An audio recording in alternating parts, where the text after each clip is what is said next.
Hello everyone, this is Caillou and I'm back with Pipsqueak and Dodger, and today we're going to be reviewing a very special set.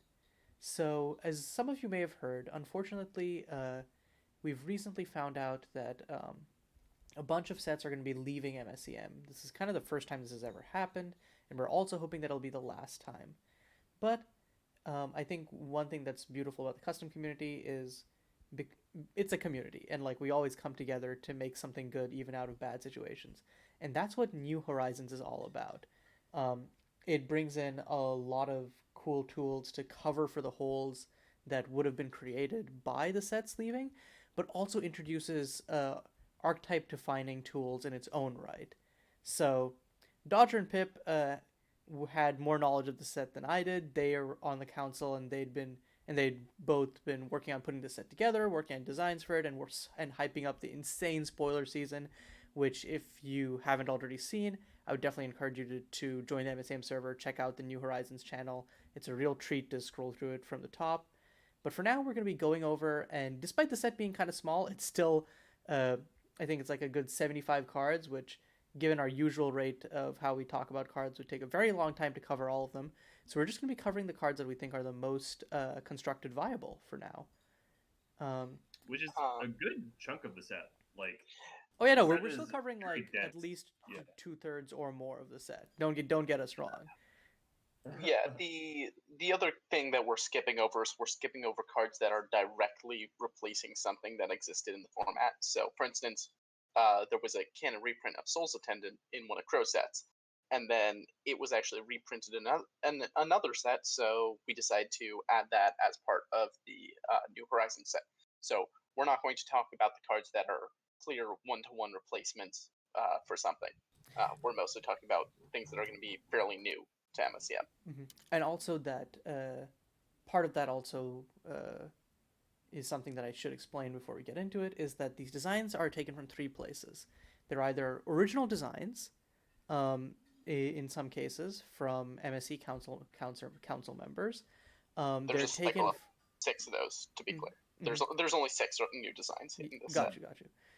There are designs that are taken from sets that were submitted to MSCM in previous rotation cycles but didn't get in.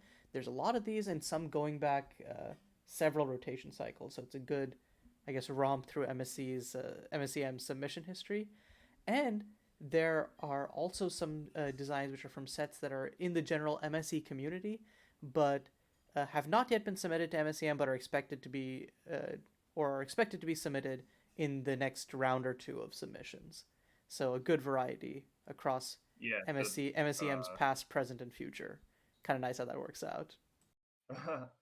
Yeah, we went through every single set that's ever been submitted to MCM, and not we couldn't find things that we wanted from every single set, but it took a lot of work on behalf of the entire council, about pretty much a month's worth of work exactly. So I'm very proud of where we ended up, and I'm very excited Yeah, and to I feel see like all just these calling cards it a too. month's work is a little bit underselling it because like you guys only had a month to work with in terms of being in like because New Horizons had to come in right when all of Crow's sets were leaving, so you guys I think did like the work that would normally take 3 to 6 months in a really short amount of time. So, just once again, a big shout out to the MSEM Council. Definitely go give them some support or like I don't know. We'll make like an MSCM Council Patreon or some shit. But but but yeah, For definitely legal thank. reasons, I cannot recommend that. Mm-hmm. um, but let's get into some of the cards because I think generally that's why we're all here. Mm-hmm. And For I think sure. there's a lot of exciting things going on. Okay, yeah. So first up, we have Demon Blade Grenadier, which is white for a 2/2 human cleric soldier. Two relevant types there is kind of hype. And whenever a player searches their library, that player can't untap more than 2 permanents during their next untap step. Note this doesn't say lands. This is the static orb ability. So if your opponent is playing a creature-based deck, this has additional utility. Um, we have a lot of different library hate bear sorts of cards in MSEM. I think this is just one new one. I think it's a fairly powerful one. I think it's a reason to go mono white in your like disruptive aggro deck, but I don't think it fundamentally changes the viability of any existing cards. But I could be wrong there. So what I think is weird about this card when you compare it to something like Lane and Arbiter is that Lane and Arbiter is very good at screwing people over in the early game, right? It's good at saying like, okay, you straight up can't fetch on the first 2 turns. You need to take your whole turn off basically to fetch on turn 3 or 4. But this one is like, okay, if you fetch on turn 2, basically you're going to get punished at like 0%, right? Where this excels is like, say, if your opponent A needs to fetch and also B needs to tap out. And I think that the scenarios where this actually like totally screws over your opponent are going to be a lot more rare than something like Land and Arbiter. So this card feels a lot less main deckable to me. Where it is going to be potentially pretty potent is if you're a Weenies deck and you're facing off against a pretty greedy like tap out control deck that really needs to be playing lands every turn, and maybe since they're playing a lot of colors, they're utilizing fetches pretty heavily. Like I think that scenario, this card can be very potent, but it feels more a sideboard option to me than a main deck option. Mm-hmm. One other thing I'll note about it is the Grenadier doesn't need to stick around to have that hoser. So Sure. one thing that sometimes has happened with Priest of Simplicity that I've seen is it'll sometimes lock down like a land or 2, but control decks run a bunch of basics anyway, and so they can usually tap around it, and then once they've swept the board, the effect is gone, they can rebuild. Whereas if your opponent has to fetch, has to get their mana, then even if they sweep the board and kill your Grenadier, you've still effectively turned that board wipe into Bond 2's Last Reckoning, which is the Hour of Devastation board wipe, but you skip your untap step. Yeah. The other thing I would note as far as this goes is playing around it. If you have the opportunity to, remember you can crack multiple fetches at once, and these won't stack. So it's pretty free to crack your fetches for the first 2 turns of the game, and then beyond that, you want to just like wait and consolidate fetch lands. And speaking of cracking fetches, I think this plays like one obvious card this goes with is Toddy, but it plays really well with it in some respects and really awfully in others in terms of how it interacts with Toddy's ability to use your deck as a toolbox for bears. The fact that it also hits you, like that's definitely something to keep in mind. I feel like people will accidentally screw themselves over sometimes. But that's part of the learning curve, baby. Yeah. Like if this is in your deck, you probably want to use your fetches whenever possible in the early turns, especially if you're planning on casting this on turn 2. But yeah, continuing the trend of slam dunk hate bears. Next up, we have Hex Plate Companion. So you choose a card name as it enters the battlefield, and you and Hex Plate Companion have protection from the chosen card name. It reminds me a little bit of Aegis of the Gods. Was that it from the original Taros? I think it was from Journey into Nyx, but Journey yeah, into kind Nyx, of yeah. like that. Yeah, it's kind of that meets Rune Halo. Rune Halo. True Name Nemesis, kind of. Yeah. Rune Halo is a very powerful card. It saw modern sideboard play for a while. At one point, Rune Halo was like a $70 card. That was really stupid. I'm probably exaggerating. It was probably only like 40. But Hexplate Companion is very powerful because it can attack and block. So yes, it is more easily answerable. But if you cast this and then get to just run your opponent down, that's pretty great. It also means you can freely main deck it. I think one strategy this really hurts is Villainy, because if you name Villainy, both the Hexplate Companion and you are immune to the Villainy. And of course, Villainy can just answer it, but it means that their cantrips stop being removal. Their cantrips need to find the removal to cast the removal to kill this. Which means that it can really stymie the playing it early, not so great. Playing this a little bit later in the game, where Villainy is like, well, I've basically run them out of creatures and I have a Villainy, and I have all this random junk in my hand, but that should just clear up the Weenies deck, right? And then you slam a Hexplate and it's like, oh, okay, a little bit of an issue here. They obviously can still kill your other creatures, so I would recommend not not playing this into like villainy if you already have an established board, because then they can pick off the other creatures, draw cards, maybe kill it. But one thing that I found is very difficult as an aggro deck, and like the pivotal thing is, do I have any play if they untap with a villainy? And if you get any amount of player agency when they untap with a villainy, and like that doesn't just immediately end the game, that's a pretty great feeling, and that usually means your aggro deck is fairly well positioned, because it can beat an untapped villainy. But Hex Plate Companion, I think, gives you more room to do that. I don't know. I think it's very similar to a blue card that we'll talk about later, where it's very mediocre / outright bad versus creature-based decks. Like, it's fine. Like, it can kind of hose a single creature at once, but it's not nuts. But where you want this card is versus some specific combos.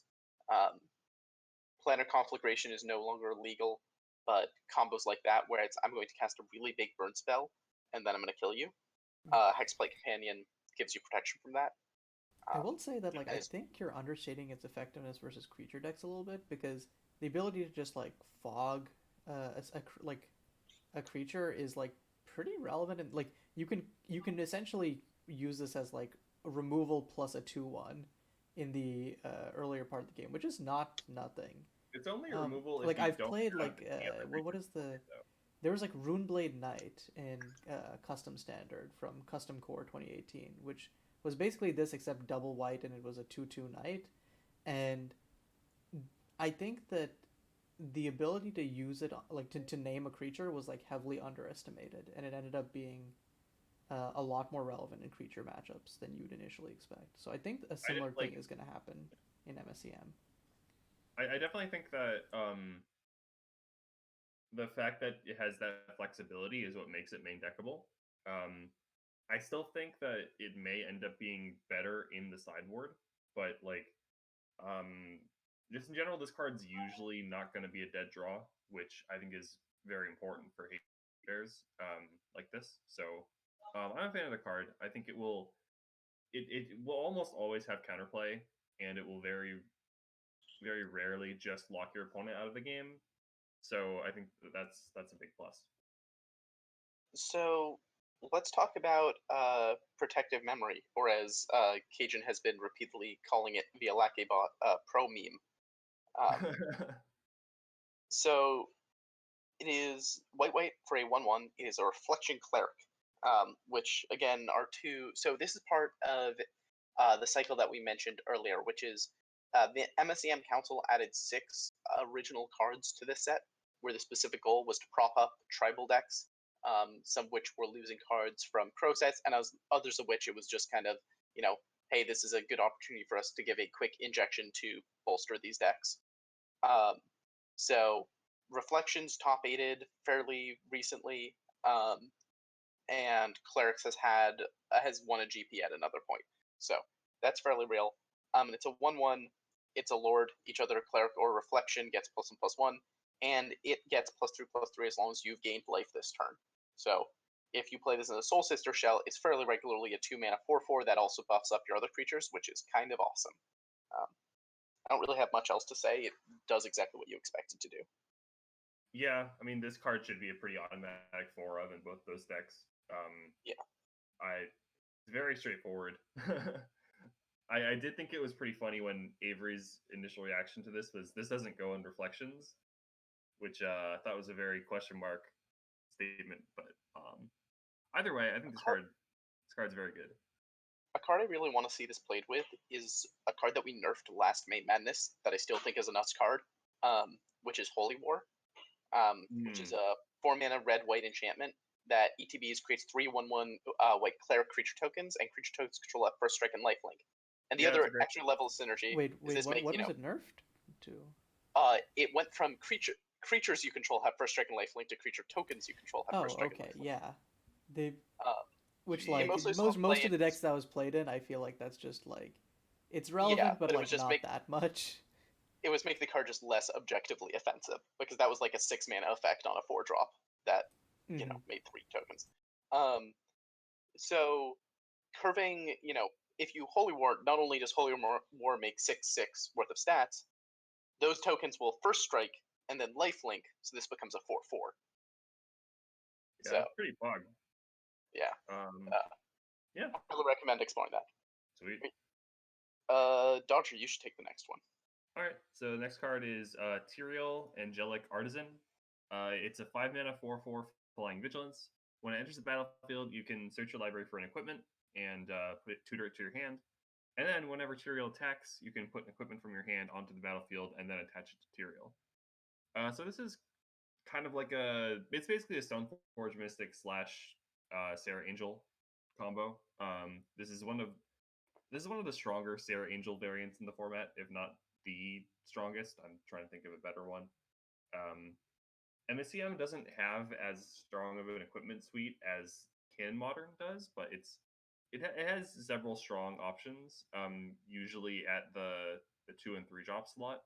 So you're getting about that much value. But the fact that this can actually cheat on equip costs means that there's the potential for some more powerful equipment to be slotted in as one of tutorable targets that you can get specifically with Tyrial and put them onto the battlefield for free.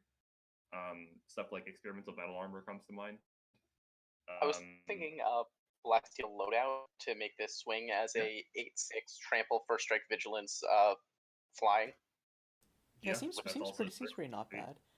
I think 5 mana is like the fact that it tutors something on ETB makes it like worth it in MSEM, but I think that it's still like a little slow. But I think in MSEDH this is kind of just gonna lead to some just like fun, memorable moments. I think this is like a slam dunk there. Like not even as a commander, just as like there are a lot of there are a lot of other existing commanders which already want you to run some density of equipments anyways. So I think this plus Shimmer String can be good in EDH context, but I think even in MSEM, just like this is probably only a bit worse than Scion of Storms, in terms of like face-up value, and I think I don't know. I would be hard pressed to say it has a higher ceiling because Scions are really stupid, but I think this plays with other things that your lower to the ground decks might want to do and acts as good aggressive top end. Is how I would phrase it. Yeah, I think that like there's also the idea of flexibility, and there's plenty of not only are there some decent like utility equipment out there right now, but there's also the potential for more utility equipment to be released in the future. So this is a card that like its stock will only go up as time goes on, I think. One last thing I want to point out is a card that I think has been kind of a sleeper from MS3, which is Disciple of Feradia. Disciple of Feradia is a 4/4 2/2, 4-mana 2/2, and when she enters the battlefield, you can tutor up an Angel or Aura, reveal it, it goes to your hand, then you shuffle your library and gain life equal to its CMC. And as long as you control an Angel, she becomes a 4/4 flying Angel. So Tyrial, Disciple of Feradia finds, so you don't need to run like multiple Tyrials to have a decent threat density. They curve into each other. It makes Disciple of Feradia gain 5 life on ETB, and of course, when you play the Tyrial, your Disciple also becomes a 4/4. I wonder with that and a Setosan package, like you could just straight up make a mono white like mid range shell, or like heavy white. Awesome. That sounds sweet. Let's talk about the other incredibly playable angel from this set. So Waxing Angel is 1 white for a 1/1. With flying and lifelink. At the beginning of each end step, if you gain 3 or more life this turn, choose one. Put a +1/+1 counter on it, or exile target artifact or enchantment. This card's just kind of nuts. If it grows twice, it automatically self-enables. And it is main deckable removal for villainy or what have you on a just pretty solid aggro card. Like Healer's Hawk doesn't need a ludicrous amount to become good, and this card is a ludicrous amount on top of Healer's Hawk. Yeah, this feels pretty easy for in most Soul Sisters lists. Even beyond that, I think any deck that is looking to tangentially gain life while also wanting to beat down, this card should be a heavy consideration. If you have any way to buff it for 2, then you're going to be able to get it closer, and then you only need to buff it for 1, and it's like, okay, now you're rolling as well. So like you can even run this in like, I don't know, a counters deck. You can KD this, and all of a sudden you're in business, right? So like, I think that's pretty sweet. Do we have any things that like angel tribal stuff that would care about you having a very cheap angel on curve? Because like, I was just thinking. Disciple of Feradia. There might be, like, I guess Disciple of Feradia. I was thinking like, I think if there's something cheap like Profane Emissary, but for angels.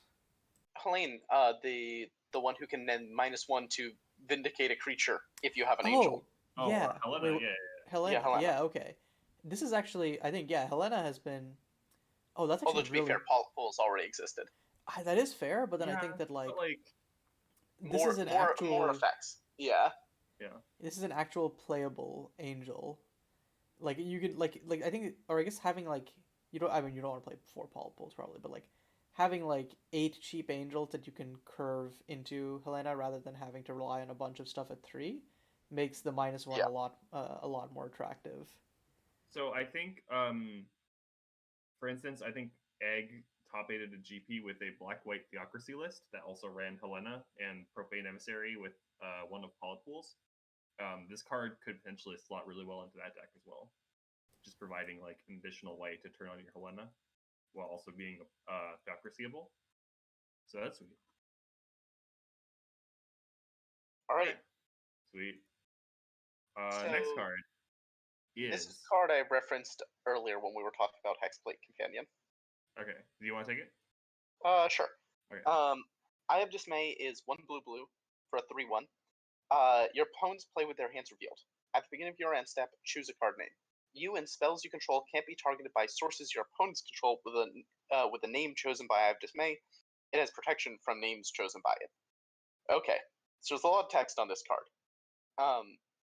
The big thing to keep in mind about this card is just such an explicit fuck you to control decks that, don't have the answer on time, because it looks at your hand and says, cool, you tapped out this turn, so your first answer to this card is Pithwell, so I'm going to name that.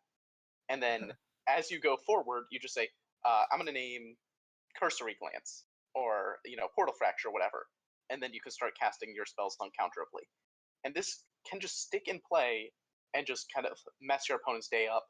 It means they can't bluff, they have no concealed information. At the same time, this card does next to jack shit against creature decks. Yes, it can get protection from one of their things, but if they have, 2 creatures, this is a 3/1 that you've spent 3 mana on. That's a very fragile body.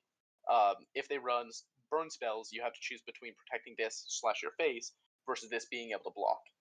Versus 1/1 tokens, this just looks like the stupidest waste of 3 mana. So I think it's like a very specific niche that it's targeting, and it's very good at targeting that niche. And I think that's the sort of card that's really healthy to have around. It reminds me boards. like everything from the 3/1 stat line to its cost to it being fuck you and control matchups. It reminds me a lot of Nocturnal's Informant, which we're losing. I think that this is such a clean, it's such a clean replacement for it that like, if it fits like the check marks of what that card did while also being completely unique in its own right, which I think is not. That is not the comparison I thought you were gonna make, Caillou. Oh, what do you think I was gonna? What? It's just so obviously an Egg design where it's like, hey, I'm gonna make a slightly different version of this cannon card, and the card in question is True Name Nemesis. Oh yeah, I mean, like it's so obviously a True Name Nemesis, which is like it's fine. Like thank God. Yeah, like I'm not saying that's a bad thing at all. I think this is like the fixed version basically. And it has clear weaknesses. It dies to pretty much any Wrath. It also dies to Exant. Yeah. So it's not even unbeatable by those control decks that it's supposed to smash, right? It's which just is actually what makes me feel kind of low on it. Like weirdly, I think that if you don't cast it on curve, then you're also missing out on a lot of the potential impact. Mm-hmm. I think that where this does start to get kind of scary is in multiples. because like then you can turn off your opponent's spells at like kind of twice the rate. Oh man, I can't wait Although for Egg to have that doesn't a cheap quite hate work bear, out, a but cheap hate card that turns off your opponent's spells if you have them in multiple in 2 formats. Eye of Dismay is also kind of fun. Why I was just about to suggest something, and I'm not sure where it came from. I've been working in the DOA rework, and I was about to say there's a card in DOA that doubles your end steps, and I'm not sure why that was what I was going to suggest playing this with. Don't do that. That sounds awful. I mean, if the card is No. See, this is just a fine trick by by the itself, control player. Definitely do it. Yeah, no, never mind. You're right. Please tap out. You definitely won't get doinked when they counter this and let your dumb end step doubling engine resolve. It'll be totally cool. yeah, I mean, I don't know. Like, I do think this card has some amount of play in creature matchups, but only the slower ones. Obviously, it's going to do very little against an aggro deck, but if you're playing against like Chi Li deck, I feel like this card does pretty well. If you're playing against Chili maybe not deck, if depending not on whether against you're on the Chi Li play or on the curve, specifically. they can just demon. I mean, it's not against Chi Li specifically, but against decks that are looking to play mid-range creatures and like general catch-all removal spells. This card is good against both those things. And if it's allowed to sit and play, which it can kind of like make it so that it gets to sit and play if your opponent's not clocking you, then it will eventually become unblockable. So I don't know, like it's not awful to main deck, but I think it's definitely a much more potent sideboard card, as Pip said. So Dodger, why don't you tell us a little bit about the next card? Okay, so this card is kind of insane. It's Invent the Future. It's a blue Sun Zenith, so it's X blue for an instant that draws X cards. And here's the kicker, or not the kicker, the flashback.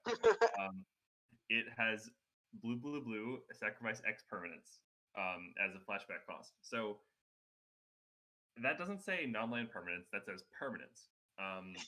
Doesn't say non-token permanents either. Just like also both very relevant. So first of all, you're getting a blue Sun Zenith, which like blue Sun Zenith is fine. This not being able to target your opponent means that it's less likely to be used as a combo win con in itself. But blue Sun Zenith has seen some competitive play in Eternal formats, I believe. Mm-hmm. I could be wrong. But like this flashback mode, if you get this into your graveyard some other way, suddenly you have 3 mana on your combo turn, sacrifice your whole board, draw like fuck you God numbers. knows how many cards. Yeah, like it's very risky to do that because like if you go all in on this and it gets countered, you lose the game on the spot. But most combo decks that want to do that, they don't really like. They're kind of just okay. If you don't have an answer, then I win. If you do, then I lose. Kind of decks anyway. So you're not actually giving up that much by taking that risk. And the reward you get is again 3 mana for fuck you numbers of cards. I think that this is a very dangerous card, but it should be relatively safe in MSEM, given how MSEM has much less ways to generate fast mana than can Eternal formats. The best way to abuse this is in some of the decks like Crazy Train, which naturally get a lot of permanents in play. So you can pay 3 mana and sacrifice a bunch of your random omens and stuff to cash in and refill your hand. I think decks that maybe some control decks that naturally build up permanents in play might also want to run this because maybe they also wouldn't mind casting the first half of the card. Union Rail Strike Breaker decks. And this is definitely not a Union Rail Strike Breaker deck card, but also, but also the side. I've been thinking about that. Like it's not that bad. I think it's just like it's a little awkward on the front face, but that's about it. And I feel like you can achieve a similar effect with Celine, but it's also like I feel like that's just kind of like the go-to when you see lots of tokens spells deck, and you're like, oh, word, okay. So what makes me so scared of this card is that it's really not that bad to cast by itself. Yeah. And it's also not that hard to get it in your yard for both control and combo. Yeah. It's an instant. So like the opportunity cost on this card is so much less awful than it could be, because if you're attacked with interaction, you can just hold up interaction in a late turn and say, cool, on your end step, I'm going to cast this and draw 3. Like, Yeah, 6 exactly. mana, do the thing. Yeah. One other thing, I think this is a really weird niche, but it's something I thought of that you could do with this card, is it also acts as board wipe insurance. Yeah. If you're a deck that can hold up blue mana, like, but place the board, and you're scared of someone board wiping you, having this face up in your graveyard as an instant just makes it so hard for the control opponent to justify pulling the trigger on a board wipe, because it will effectively be a 1 for 0. Like, yeah, they'll take the pressure off the field, but you just gassed back up. Not to mention, you can also pay 3 mana, sacrifice most of your board, and maybe draw into counter magic to counter the thing. That feels like a less good move, but it certainly is one you can do. I don't know. Yeah. I think this card is just kind of inherently abusable, and I'd be excited / terrified to see what people find out as things to do to abuse it. I would not be shocked if we nerf it in some way in 4 months. Mm-hmm. Yeah. I think I'm a Like, at little all. lower on this card than you guys are, but I think that's mainly because I'm like, I think that triple blue on the face plus like already needing like a good number of permanents is enough of a hoop in MSEM that I think that like I watch me say this and then I like get my ass beat by this in like the next GP or something. But like I feel like there's just like so much you need to going right for this to be really the nuts. So Okay, Caillou, I would like you to consider 2 cards. Heart of Zadina, Children of the Clouds. There you yes, go. I can't wait to kill myself over the course of 2 turns. This is the I mean, this is a good payoff to have in Heart of Zadina decks, because it's just No, another yeah, next spell. But I mean, I think it's our first instant speed X draw spell, which is kind of a cool thing to have in the format. Oh yeah, we Really? were going to have one before with the wade through, but then changes happened. Yeah, and I believe there's one in the DOA where we're currently slated, but I don't know if that's gonna end up passing the council. So, not gonna get my hopes up there. Instant speed X draw spell. There's Epic of Ekabram. Oh yeah. Oh, Epic totally counts. I always forget that card is Yeah. legal. Yeah, this you should be playing Epic of Ekabram in Dreamsight decks, or sorry, Dreamsight in hard tactics before you play Invent the Future. Yeah, probably. Yeah. All right. Okay. Cool. You want to take the next card, Pip? Sure. Iterative Design is 1 to blue. It's an enchantment. Artifact creatures you control get +1/+1. 1 to blue. Discard an artifact card. Search your library for an artifact card. Reveal it. Put it into your hand. Then shuffle. So this card's meant to be a survival of the fittest riff. It's from a set living in Scar City, which doesn't have green cards. So that's what this is kind of doing. I think it's a little bit awkward because the first ability is basically only good in artifact aggro decks, artifact decks that play creatures to the board, and you don't want to use the second ability in those sorts of decks. I guess it can be a little bit nice with turning, let's say, redundant rail lines into maybe a piece of top end, but I think this is kind of a hard sell for me in a traditional robots deck, and I'm not sure if this is efficient enough for combo decks. But Yeah, maybe. It does sit in an awkward spot, because those decks are usually built around having a high density of very similar cards. So that makes the survival of the fittest tutor effect much less valuable. I think if you're playing this card, it's usually going to be for the second ability, and maybe you have some ways to also generate artifact creature tokens that are tutorable, and like that's probably like where you get value out of both abilities. So you're kind of using this as your toolbox engine while also simultaneously making your token generator stronger. And I don't know what cards do that per se, but like I'm sure there will be one released eventually that works well with this. Yeah, so let's move on to the next one, because I think from here on out, most of the rest of the blue cards are, I think, more hype. Yeah. Okay. So, yeah, you go ahead. I think you're going to register okay. this card before I do. Probably, yeah. So it's a Powder Scatterer. It's a 3-mana 3/1 flash flying. When it enters the battlefield, exile target non-creature spell. Its controller draws a card. So this card is I compared it to Vendilion Click for obvious reasons. It's got the same mana cost, stats, type line. It's got flash flying, and it allows you to disrupt your opponent while keeping them at card parity.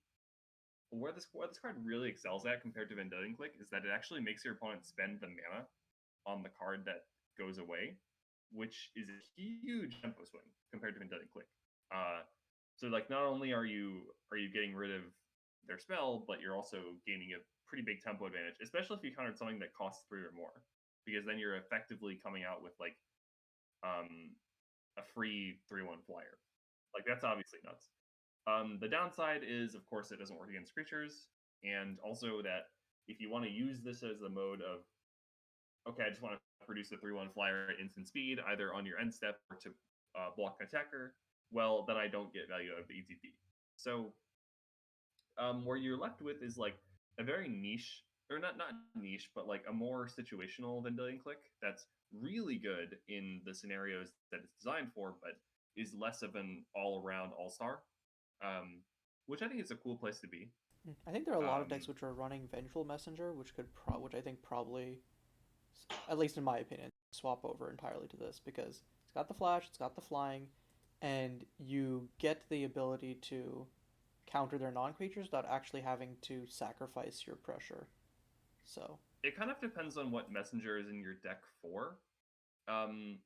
If you really want the counter spell on turn 3, then yeah, this is usually going to be better unless you're playing in a creature heavy metagame. If you're playing in if you primarily are running messenger to be the threat, like the flash threat, then I think it's better than Powder Scatterer. But you can also, like run the other one in the sideboard and switch it up when it's relevant. Like there are some decks where Powder Scatterer just absolutely runs them over, especially in multiples. Like imagine if this card was legal when Leyland Lyman Field was running rampant. Like this card would absolutely destroy that deck. Yeah, I mean, I think it's. I think the comparison to Vendilion Click, and also the point that it is better when it is good and it is worse when it's not, is a really good one, because you're never really sad to resolve a Vendilion Click. Like, Yeah. You got the information, you got to take something out of their hand if you cared about it, or otherwise you let them keep the thing. If your opponent kills it, you're probably like still okay in terms of how things worked out, because it's really easy to sequence. Powder Scatterer, I think, is going to be a card that's really skill testing, both to play with and against. Mm-hmm. I think people are going to need to learn that it's right sometimes to pull the trigger sooner to play it out. Because I know that I, as a control player, if this is a card I'm playing around, it's so easy to just keep sitting around.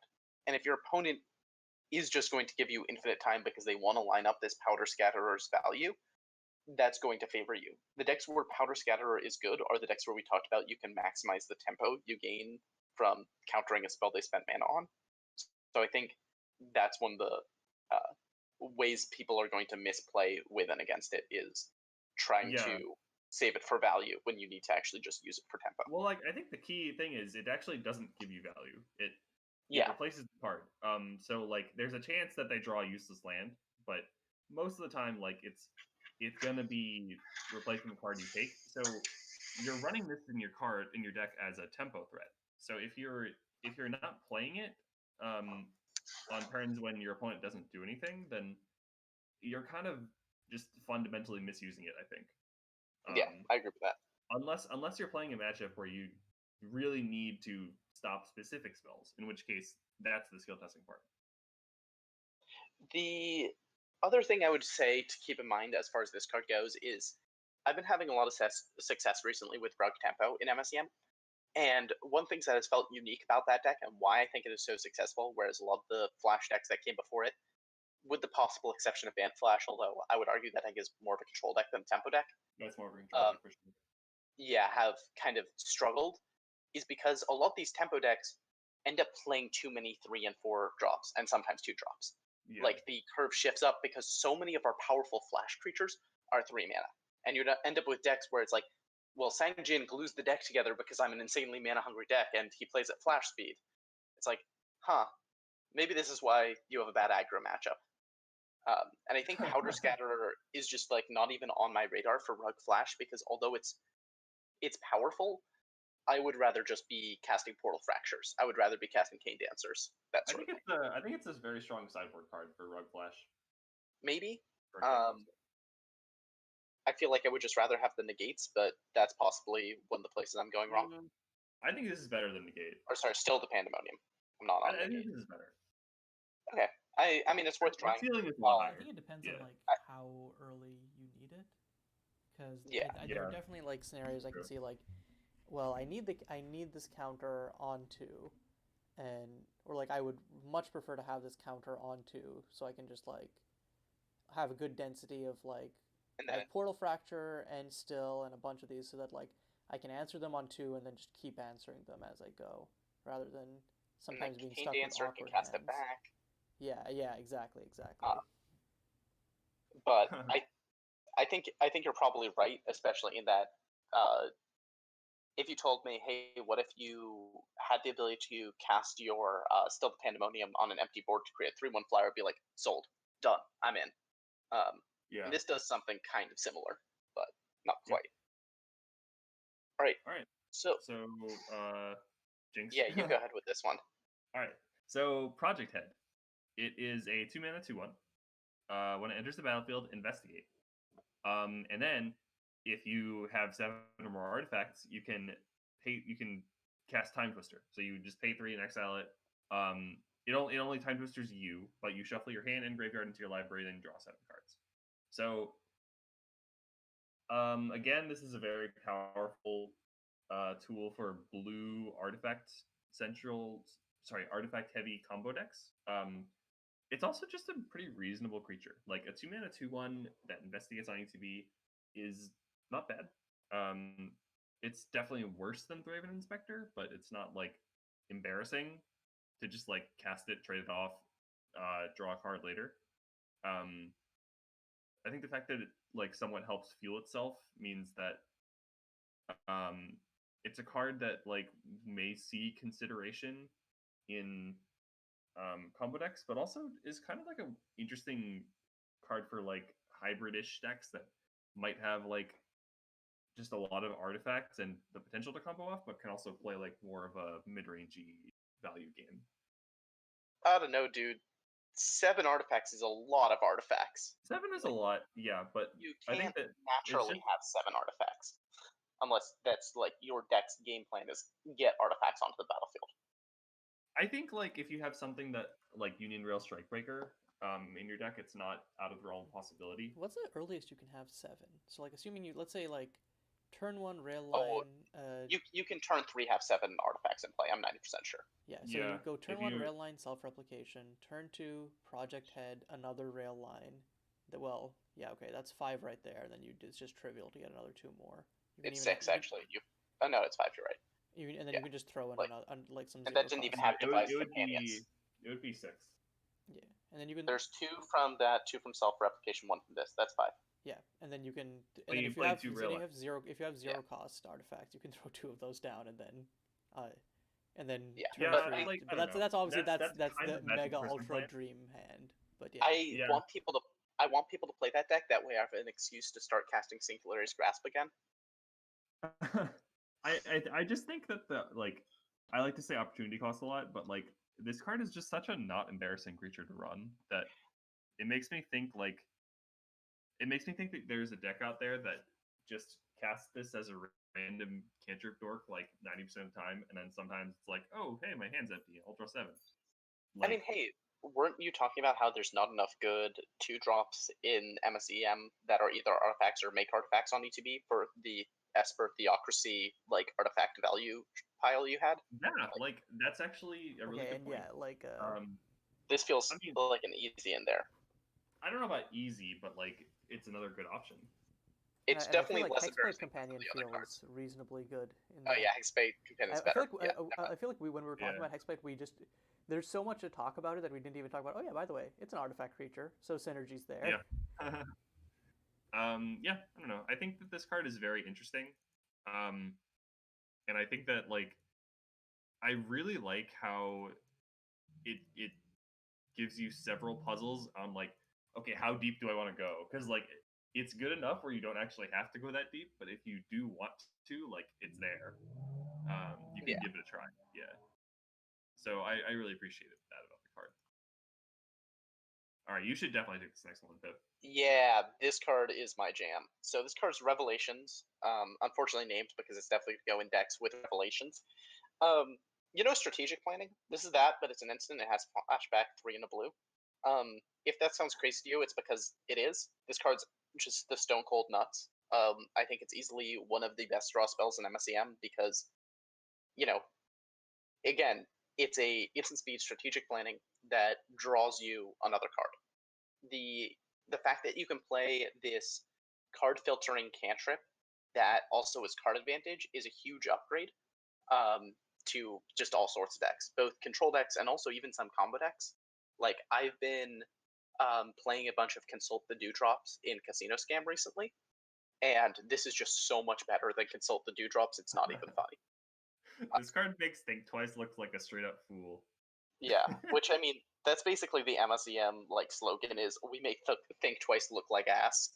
I was playing with the Grasp at Frail Dreams in Revolution, and I was like, wow, this card feels really good to play with. And then y'all spoiled Revelations, and I was like, wow, this is gonna feel really good to play with. Yeah, that's also my experience. Is I really love Grasp at Frail Dreams, and I'd be playing it a lot in MSEM. The fact this is instant speed, yeah, you don't get the coalesce body, but this card's really nuts. I would not be shocked to see the flashback on this go up to 5 in the future. Yeah. But I want to see how it plays first. I think this definitely feels like a card which is it's not it's just pushed. Yeah. Yeah. It is definitely overtuned. But I feel like in a world where risk road exploration exists, this is kind of pretty akin to that. It can get lands, which is relevant. It's very relevant. Oh, yeah. I think those two are very different, honestly. I think they're definitely different cards, but they kind of have similar energies to me of just straight up baseline power plus all these additional things that they bring to the table. Mm-hmm. I think one of the main things that I'm excited to see people consider is whether their deck is a Revelations deck or if it's a Planet Far, Far Away deck. Because I think that line just got a lot more complicated. Yeah, well, because there are so many decks that are okay, 4 planets, now what? Yeah. And now, I really like that. One of the things I love the most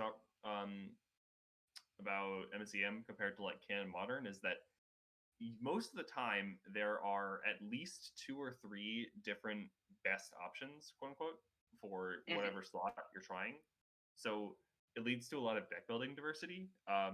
Especially if you consider other variables okay, well, what's my deck built around? What's it trying to do? What's the meta like? And I think that makes deck building very interesting. So my hope is that Planet Far, Far Away doesn't get totally pushed out by this card, because I think Planet does have a lot of distinct advantages to this.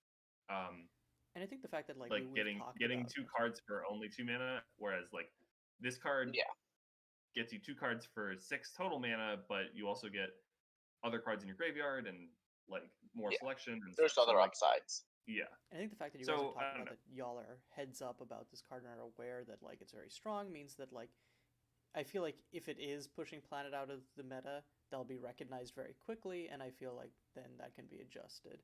But otherwise, leaving them both as strong cards is just better for in terms of just strong cards are fun to play with and can be attractive as long as Yeah. But we are definitely taking some risks with New Horizons. I think it's more likely something from this set gets nerfed than not. But I have one card which I'd be shocked if things which don't get nerfed. We'll get there. Yeah. I think I would be surprised if a year from now we haven't nerfed 10 or so cards from the set. But I would be shocked if you told me that we were going to nerf 20. I think I would go Christ, under 10. Okay. And I thought I was conservative / scared. Okay. I think we took a lot of chances, and I may be like misremembering how many of these cards that I thought, yeah, this seems insane.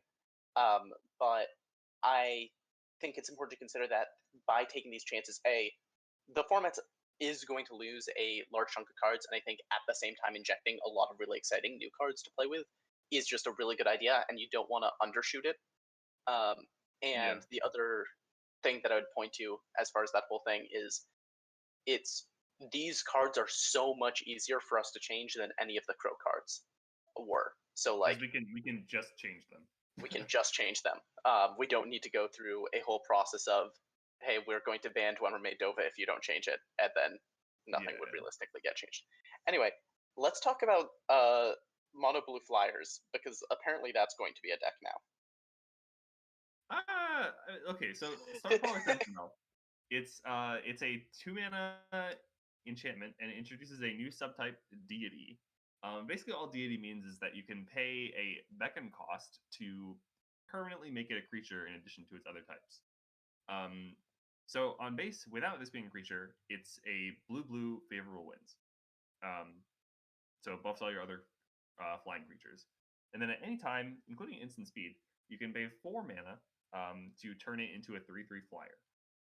Now that's a heck of an upside to get on a favorable winds, which if you build your deck around it is just a 2-mana Glorious Anthem, which is a powerful effect, right? So I think that this is something that those kind of Skies decks really needed, because those decks often would load their deck with tons of small creatures that get naturally buffed by your Anthem effects, but that are vulnerable to rats or forward stalls if your opponent has like a big flyer. And this card just giving you a mana sink to like either Alpha Strike for like lethal damage, or have something to do like after your opponent board wipes you. I think that like this being 3/3 is like surprisingly hefty. It makes these cards very good in multiples because they buff each other. And I just think that like it's very cool to have a favorable winds that actually might push that deck into not meme status. So I think that's really sweet. Like brief MSEM history. Someone has shown up to I think 2 different people showed up to MSEM GPs way back when with favorable winds running actual factual favorable winds and Mobilize the Heavenly, which Mobilize the Heavenly is a mana sink and is a pretty decent card at being a mana sink, but it's also 3-drop Anthem. That's where you start to get a little dicey. That and it's actually, I think, kind of underrated. That's fair. I don't know. I think the aggro decks that want it, like, I think you just want to kill people dead, is I guess where my mind is at. And I think 3 mana for your Anthem is a little rough. You need good favorable winds first and foremost. I think that's what this card does, but I think having like 2 to 3 Mobilize the Heavenly as well is really nice, because just giving you more staying power is pretty important. So like they have to deal with your whole board, and if they don't, then like you're getting to draw cards for free. And paying 1 mana to draw a card isn't that bad when that's your whole deck is composed of like 1-drops. So the thing I was going to say is, recently MSEM both got Far Wandering Guardian and Stormcaller Sentinel, which I think are both huge upgrades to this sort of deck, because one of the issue with playing these Anthem-based strategies is you need to play out a bunch of creatures, and then you play a thing that is effectively only good when you have a big board state. And if it is, it's good then, but it's harder to sequence in with your curve, because you're actually not meant to cast it as a 2-drop. You're meant to wait until you have multiple creatures on the board before you cast, etc., etc. And every single favorable winds effect you add that has the ability to either turn to a creature or is natively a creature makes that problem just so much easier, because they're threats on their own and they allow you to curve out more easily. Anyway, you should talk about this next card because you designed it. All right, sick. So, we were designing slots for the tribal cycle, right? And I think I designed a set called Almare, which had a lot of merfolk in it. And I put 2 merfolk lords in the set, one of which is like a straight up Lord of Atlantis, and one of which is kind of situational. But like, I think I don't know, people like Merfolk, right? And I think that having a decent Merfolk deck is something that would make players happy, especially when players will play the deck regardless of whether or not it's good, and then Yeah. will be sad when they don't win. So I figured, hey, let's make another Lord. Maybe this one will be good enough to push it over. So I was browsing through just random Merfolk that I like from Magic's past, and one of my favorite Merfolk of all time was Master of Waves, which is a card from Theros, which makes a bunch of 1/0 elementals when it enters the battlefield equal to your devotion to blue. And then while it's on the battlefield, it buffs those elementals so that they have 1 toughness and therefore don't die. And then, but they all go away when they kill the Master of Waves. So this card I just applied to similar philosophy where it's like, okay, hey, it's Lord of Atlantis. And then I gave it a trigger so that you can get an extra elemental whenever you cast not only a Merfolk spell, but an instant or sorcery spell as well. All you have to do is pay an extra 1 mana. So that makes this card a very, very powerful effect because you're getting a 2 mana Lord. You're giving up 1 toughness, but compared to Lord of Atlantis, which isn't that big a deal. But you're getting a mana sink that can potentially increase your board state. And it also means that you don't have to go all Merfolk in your tribal deck.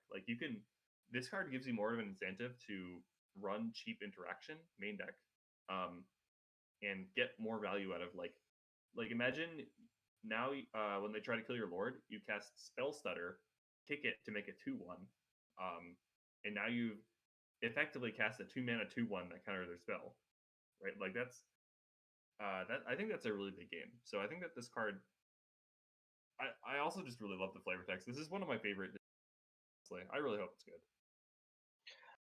Yeah. I mean, I agree with all of that. I think it's possible that this card should be explored a little bit as a young pyromancer. Just playing it in decks that don't run much in the way of Merfolk or Elementals, and just playing it as it's a 2 mana 2/1 that I can add 1 mana to all my instant sorceries to make 2/1s. It's possible that's a bit too fragile. But it's also possible that if you add any elemental synergy, it gets a lot scarier, like Rogar's tokens. Good shit. That's true. That's a good point. I think Also that just ways to make it so that a removal spell on this doesn't just make you very sad. So if you have I think having backup at lords, so that it's yeah, I also get to just keep these tokens around. You don't get to just have a single removal spell and wipe my entire board. Maybe. I'm not sure what those backup lords would be, but if you had a way to like this card's decent in multiples, because then it's only answerable by a board wipe. And obviously this restricts the mana cost of what you can do with it a lot more than Young Pyromancer, but you're also getting 2/1s. So in creature matchups where your opponent doesn't have a lot of removal, this card can actually give you a lot more board presence than Pyromancer.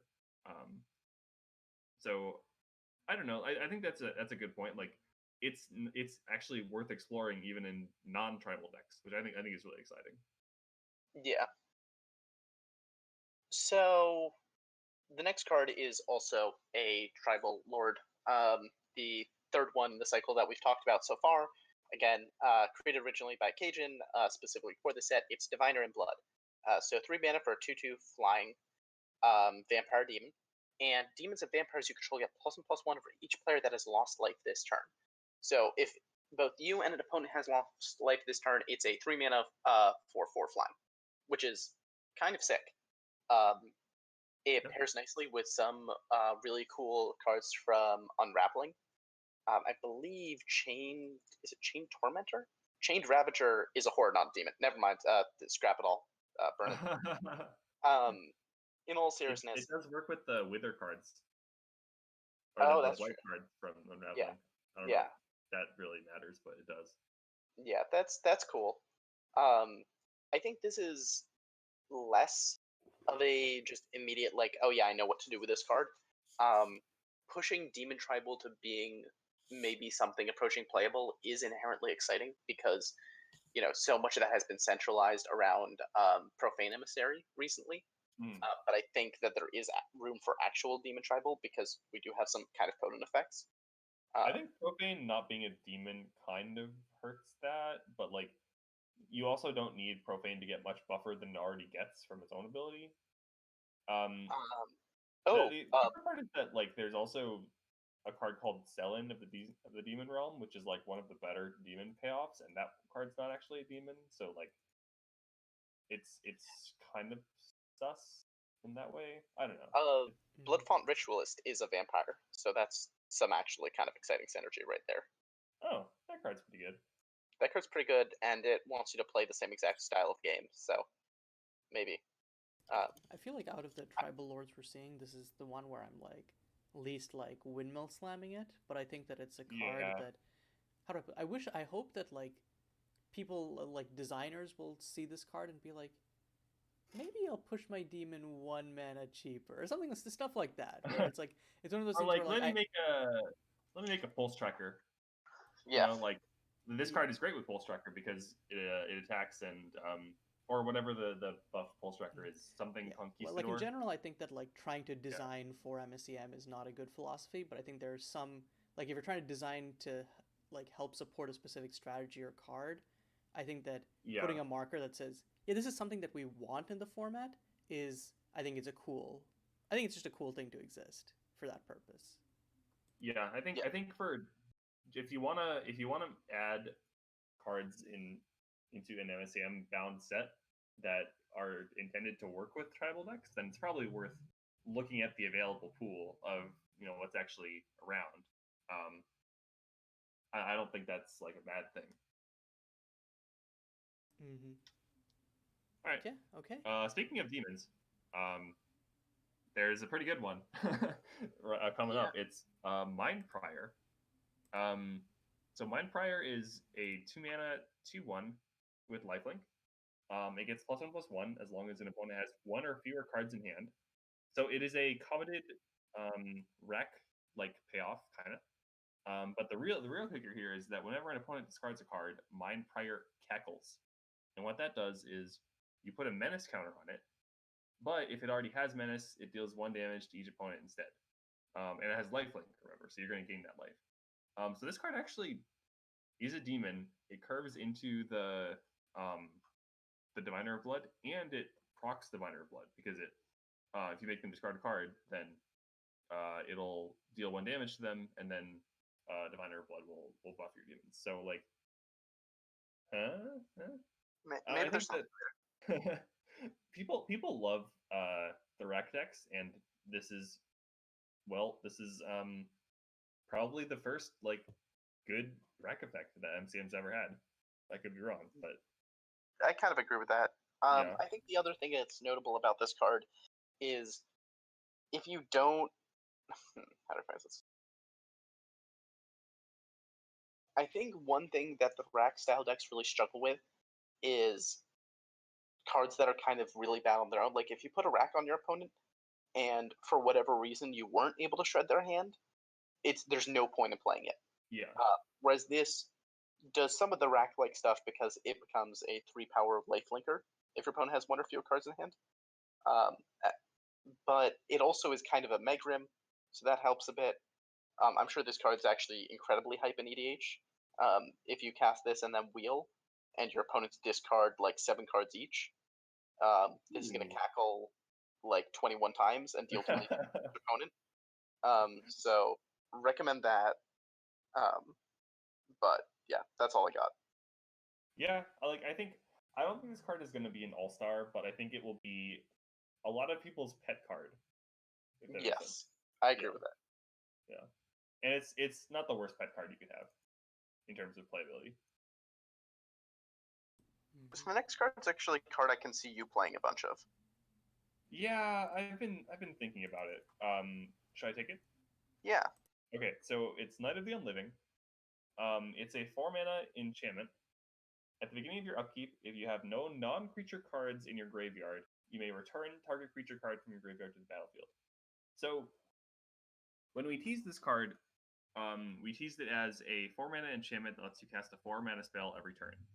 Now that 4 mana spell is Zombify, which is about like it's slightly above rate for what you would normally pay for this effect, because Temporal Resuscitation is is a playable card in MCM. The fact that you do this every single turn, but it's on your upkeep, is kind of what makes me a little sus on it. If it was end step, I think this card would be a lot more appealing because you're getting that immediate value and then subsequent value every single turn. As is, you kind of have to wait a turn. Your opponent has to not remove it. Then the creature has to wait another turn before it can attack, so like it's a lot slower, which I think is fine, like balance-wise. Obviously, the big kicker is no non-creature cards in your graveyard. That means that includes lands. So Yeah. that either means you can't run too many fetch lands, or you need creatures that can eat lands in your yard or get lands out of your yard. Sacrificial Bull or Sung Jin, which, those cards are good with another pet build around of mine that I have yet to really tackle, which is From Beyond the Grave. And this card is also naturally works with From Beyond the Grave, so maybe there's like some kind of black-green The Rock style deck that like uses those inherent ways to get lands out of your yard that also, kind of play off each other. And if this does stick around, like it is genuinely very, very powerful in grindy matchups because like it's it's not hard to explain why. It's just you're getting free shit every turn.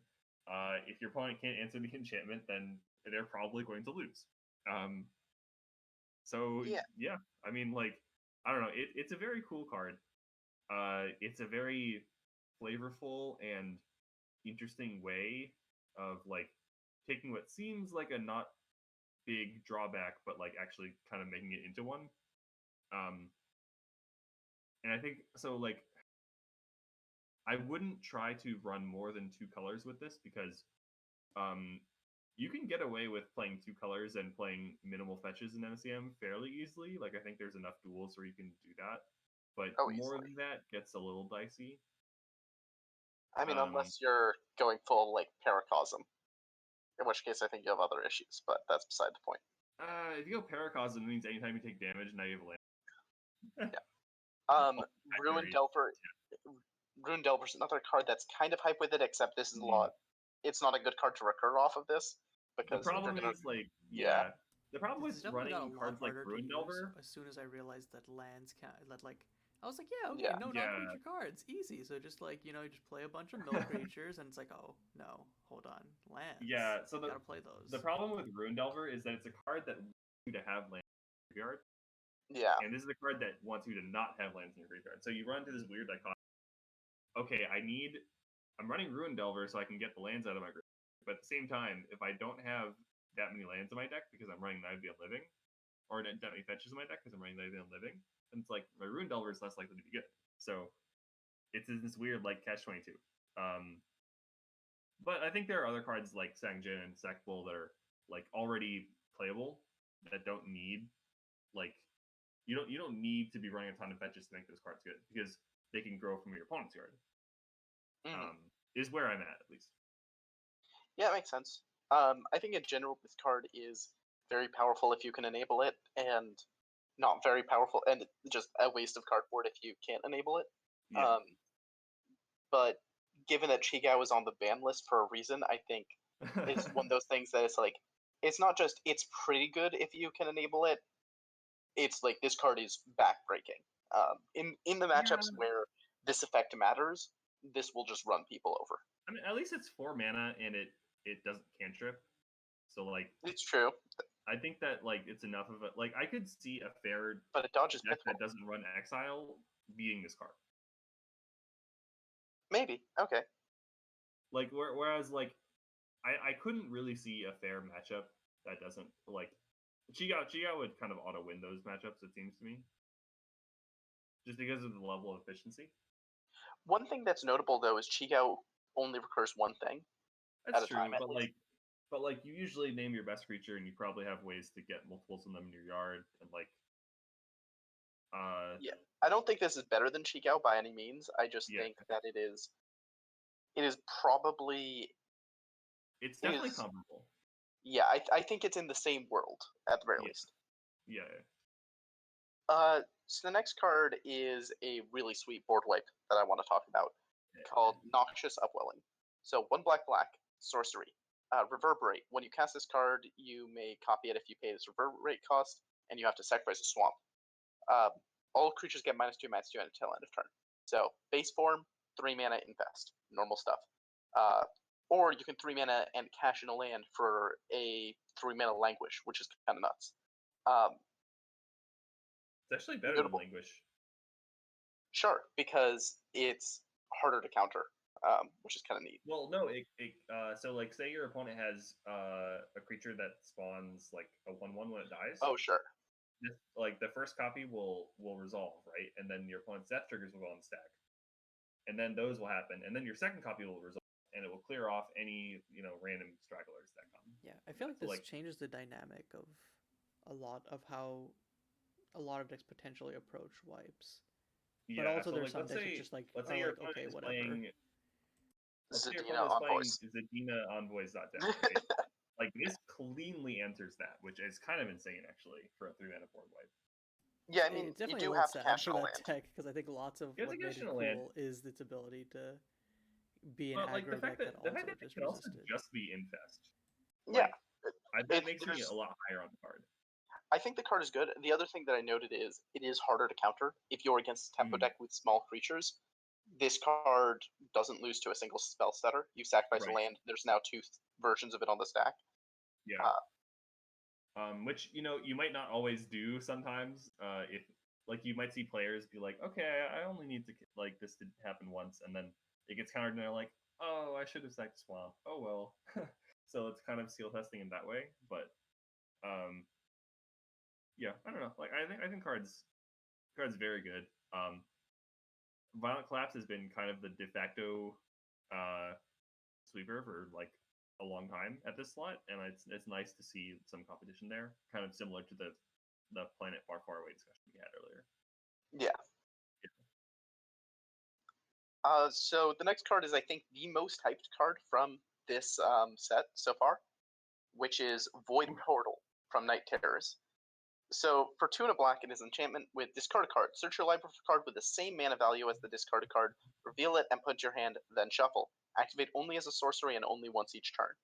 Man, this card got a lot of wording cleanups from Strixhaven. I'm now realizing as I'm looking at it. So people have figured out a lot of different things that they want to do with this. And I guess I'll start where I'm going to be is I'm going to be playing this with Dreamsight Well, which I think was not a infrequent thought. It allows you to set up a clean turn for Dreamsight Well because most of your removal spells are 2-drops, and then once you've drawn a bunch of cards, this thing then allows any of those cards that are inappropriate for the matchup or whatever to be turned into silver bullets, as the case may be. The big ask here is 3 mana to not impact the board, but that's one of the reasons I want it in Dreamsight, because Dreamsight is a deck where you have such a powerful late game engine that sometimes you can afford to do that. You can immediately tutor with it as well. So like, sure, that does take off the burden of this getting pith wilted somewhat. I think I'm still on team Chain Fiery Tempers. Yep. Just because you know my personality. I remember when I argued for adding this card to the set, you were like super against it because you're like, okay, this is gonna break Dreamsight. I don't think it breaks Dreamsight because Dreamsight already has plenty of efficient tutors. And like I think that not only do a lot of decks incidentally run answers to this in the main deck, but also like tapping out for this, and like getting your Dreamsight is a significant tempo disadvantage. You are effectively spending 5 mana to draw 5 cards over 2 turns, which is still above rate, but it's not going to single-handedly win you the game. Like you still have to stabilize and clean up the game from there. The strongest part, as you said, is turning whatever cards you draw into whatever answers you need. But I also think that Dreamsight control is kind of set up where like if you ever resolve Dreamsight, you kind of win the game anyway. It doesn't really matter what you do after that. Like you Yeah, kind of just make your dreams come true. So I've lost very few decks, or very few games where I've resolved dreams so well. Like, it has happened, but it's not common. So, like, I think that this card is fine in Dreamsight. It's not gonna. It's certainly like a card you include. Where this is a little more scary is when you start factoring in the fact that this is both a discard outlet and a tutor engine, and it's repeatable. So, this is the kind of card that I expect brewers like insert name El Maquino and MacGuffin to do really silly things with, because in general, like, this being a discard outlet combined with a tutor engine makes it very easy to not only set up specific combos, but also like cheat on mana, as in the Fiery Temper case. Or it could be like, repeatedly I will send X reanimation target to the yard, and I'll get the card that will reanimate it, or stuff like that. Or like, some sort of like repeatable thing that is capable of outgrinding and will end the game if your opponent ever doesn't have an answer. Like, just, I don't know. I think there's a very, very large number of possibilities with this card, and that's what makes it so scary. But I will have to see what people do with it before I'm like, okay, this is busted. I think people are overrating it a bit. I mean, I don't think that's hard to say, because I think people are talking about this card like it's going to immediately need a nerf. And while this card is probably on my, like, this is one of the 10 cards I wouldn't be shocked if me from the future said, yeah, you had to nerf that. It's now a 4-drop. Like, you have some really powerful tutors in MSEM already. This one is a card disadvantage tutor, so you need to be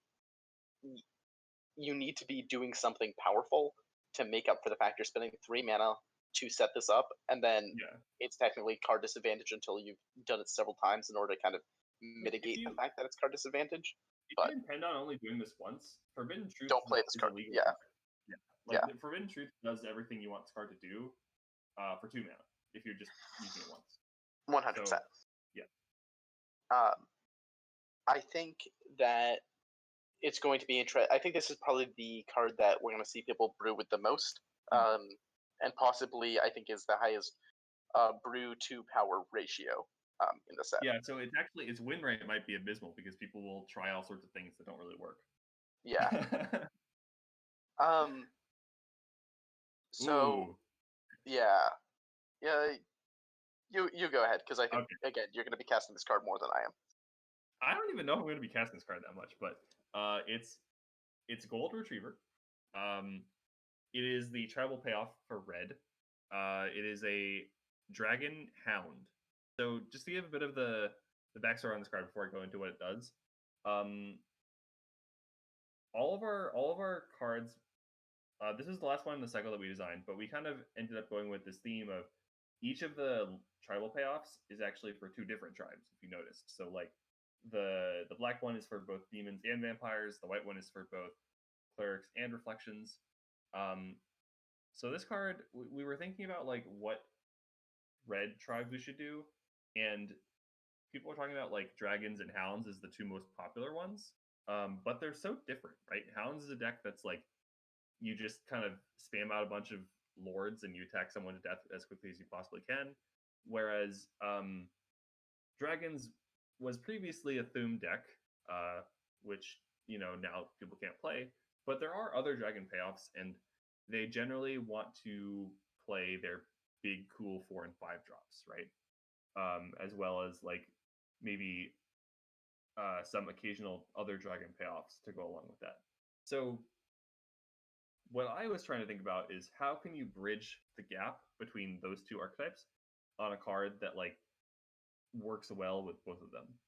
And what I ended up going with was Gold Retriever, which is a 6 mana 4/4 flying haste. It costs 1 less to cast for each permanent you control that's a dragon or a hound.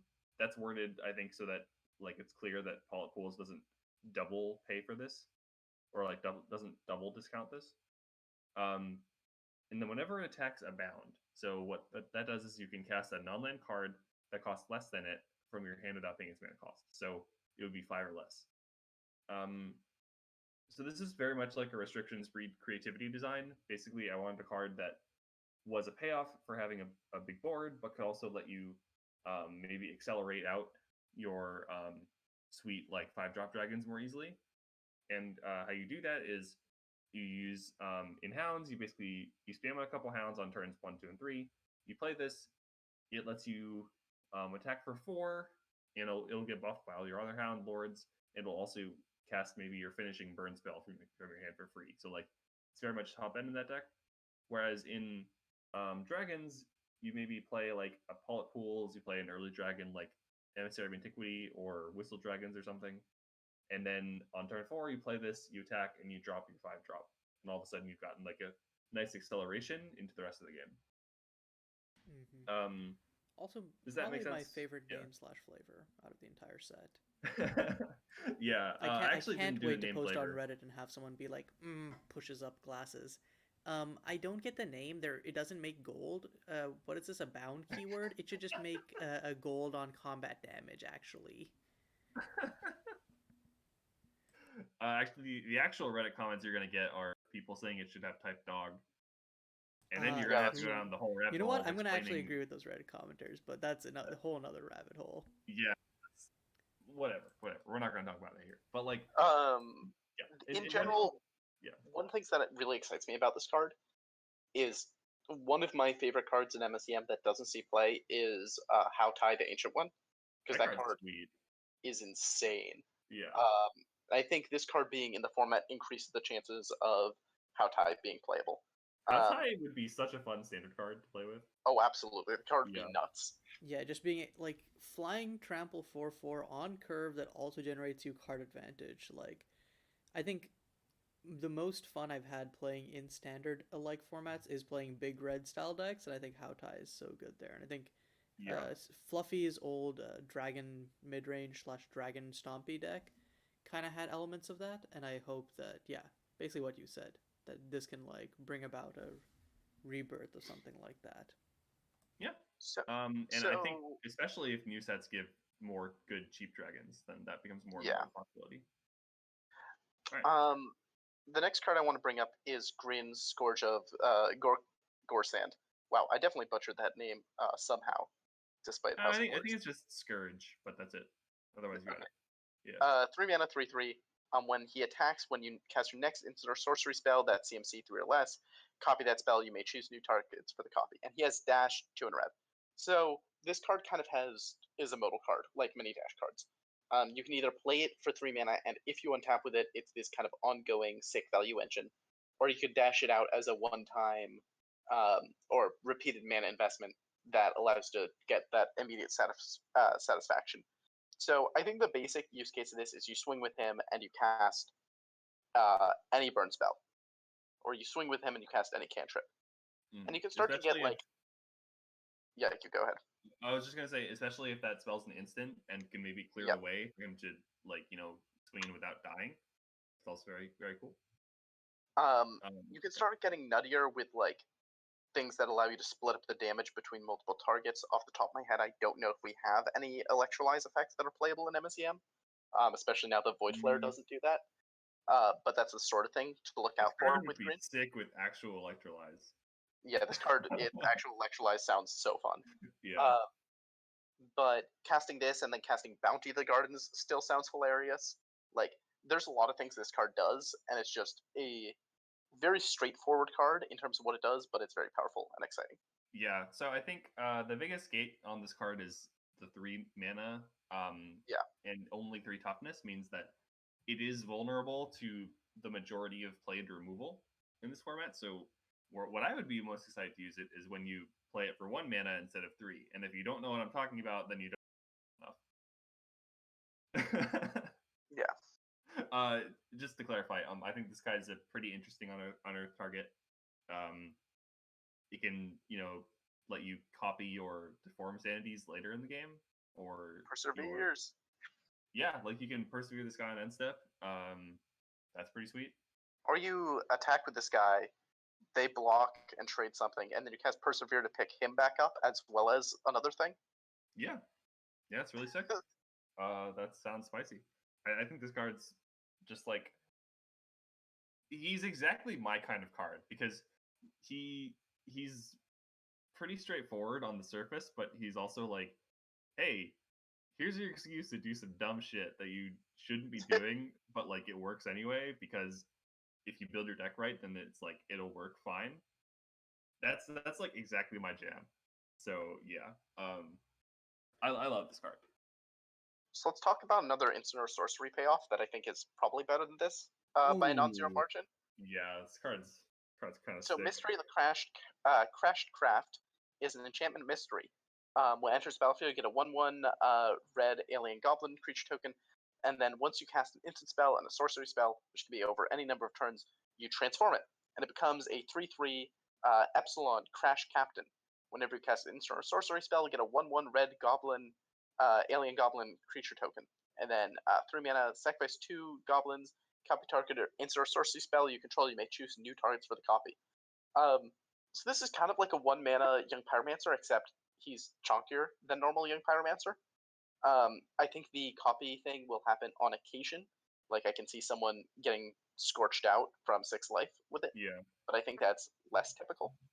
So the biggest drawbacks here are, first of all, you don't get tokens for the first 2 casts, right? Yep. But you do get a base 1/1, so it kind of balances out there. Since it's only 1 It's mana. a fugitive wizard to start with. Yeah. But like you also need both an instant and a sorcery, which means that like there is some amount of deck building constraints there. You can't just jam this into your like mono red prowess deck that runs all sorceries and like expect this to do anything.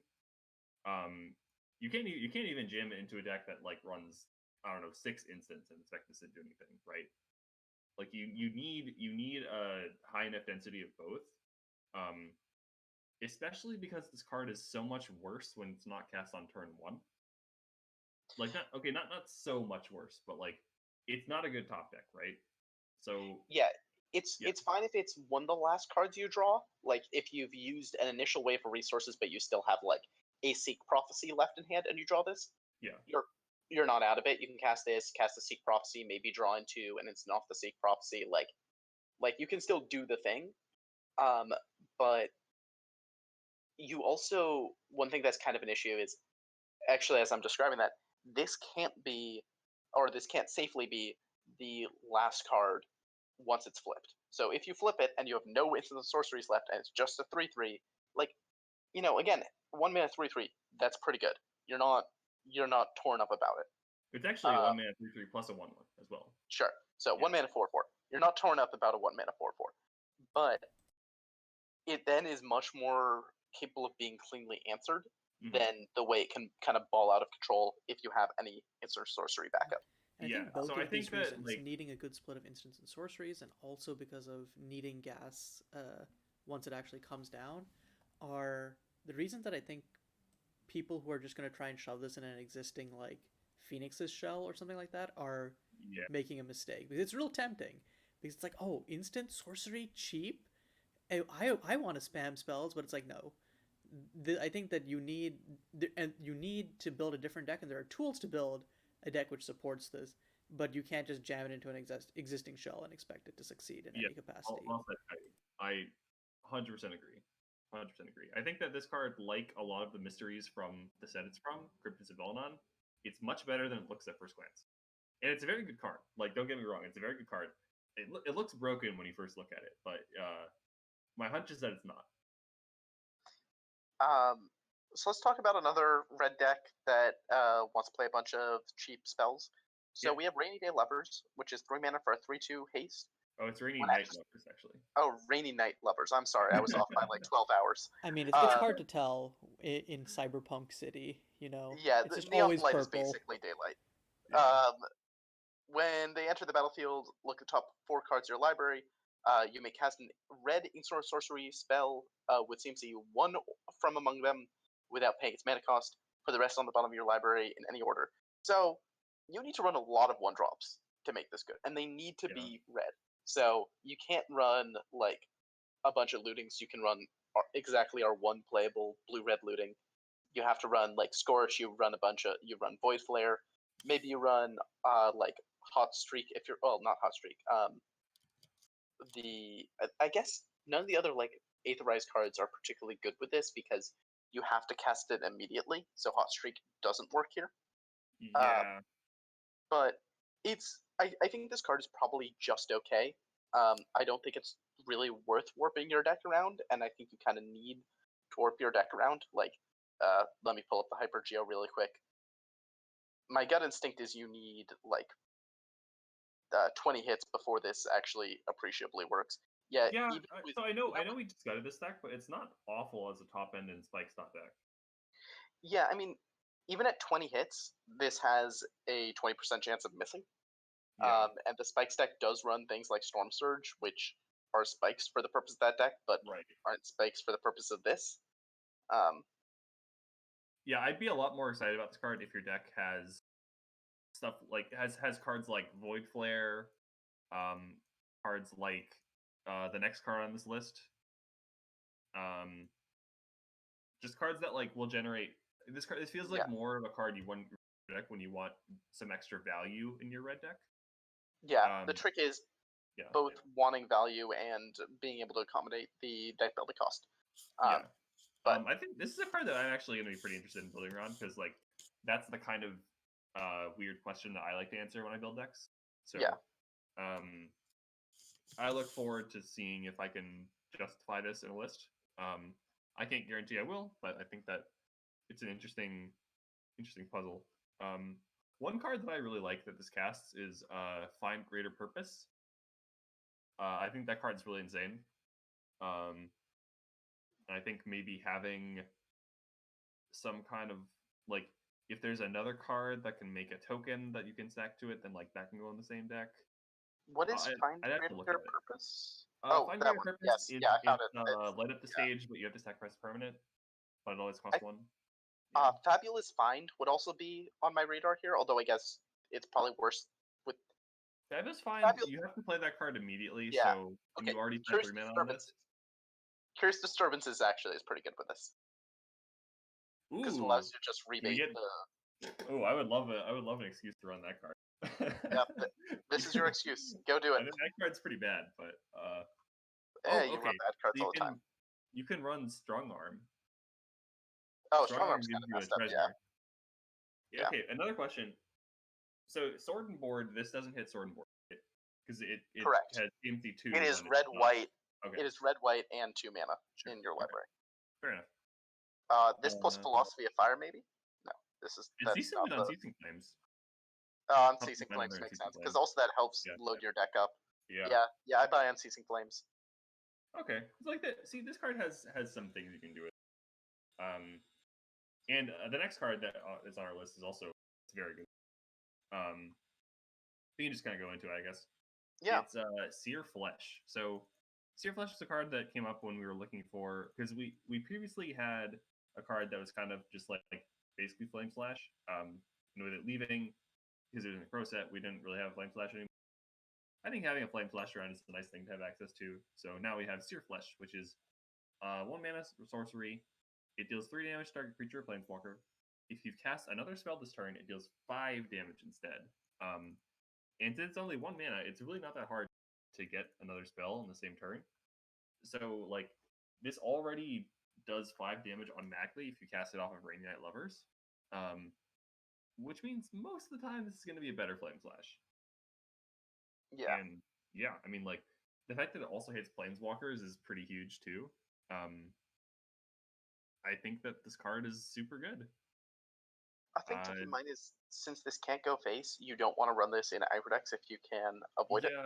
Yeah. So like, this is a card that you run in like monsters decks or in control decks. It's also nuts. Yeah. Like this card is something I'm excited to play if I'm ever excited to play 1 mana sorcery speed red removal because as a 1-drop it hits all things you want to, and in the mid to late game it's really easy to sequence this with another spell, so it hits. It can trade up much mana in terms of tempo. Yeah, this can kill a Scion.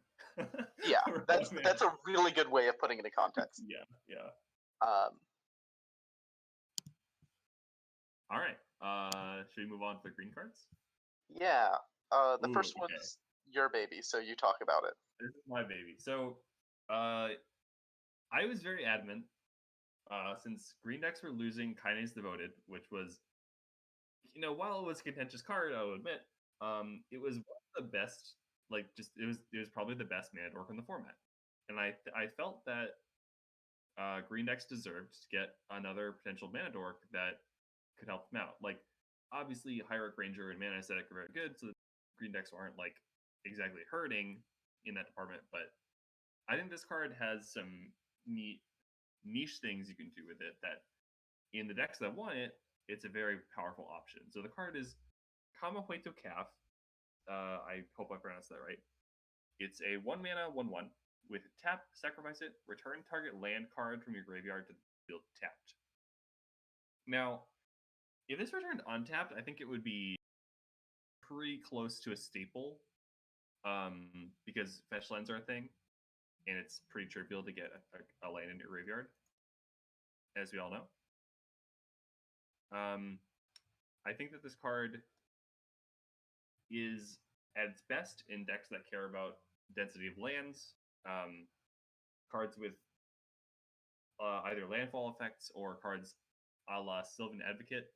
I know 6KJ was very excited about this card for Zira combo because that deck specifically wants 4 lands in play. I think there's a lot of other neat tricks, like this can be recurred, it can block and then ramp you, so it does the Sakura Tribe Elder thing.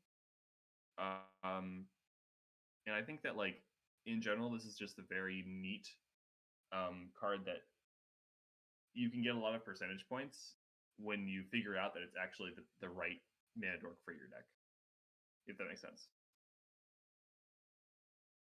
Yeah, I think there's a lot of decks that are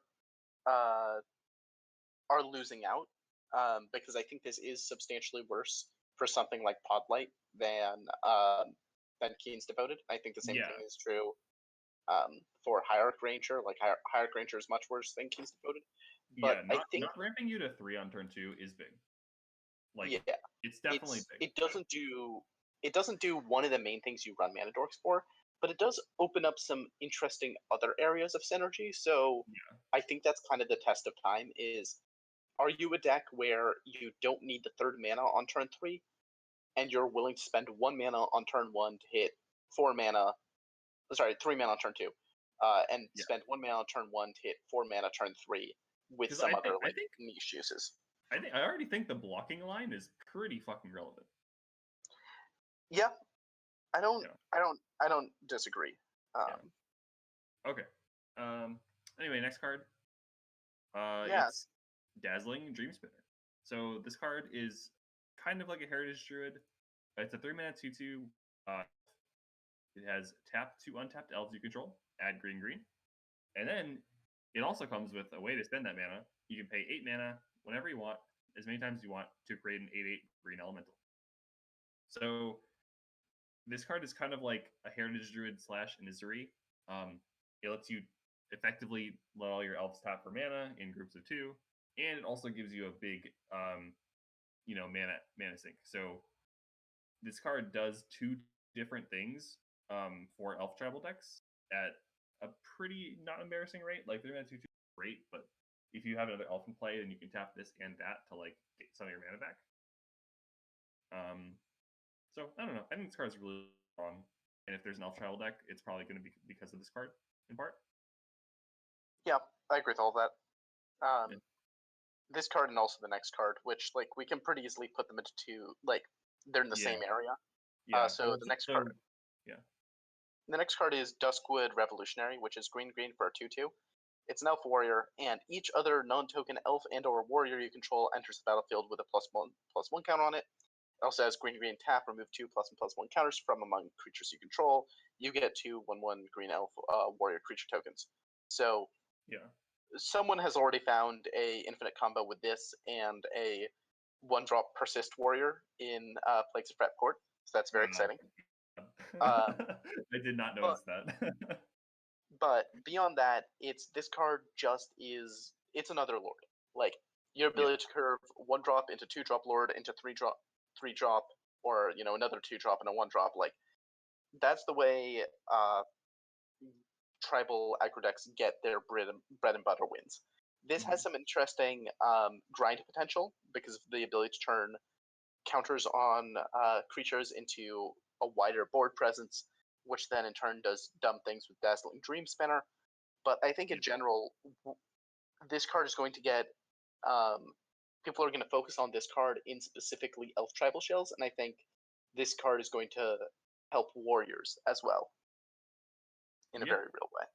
It also it's not good in the Katie decks, but it's not like horrible, especially because like Primal Ruffians and Elf, I think. Yeah.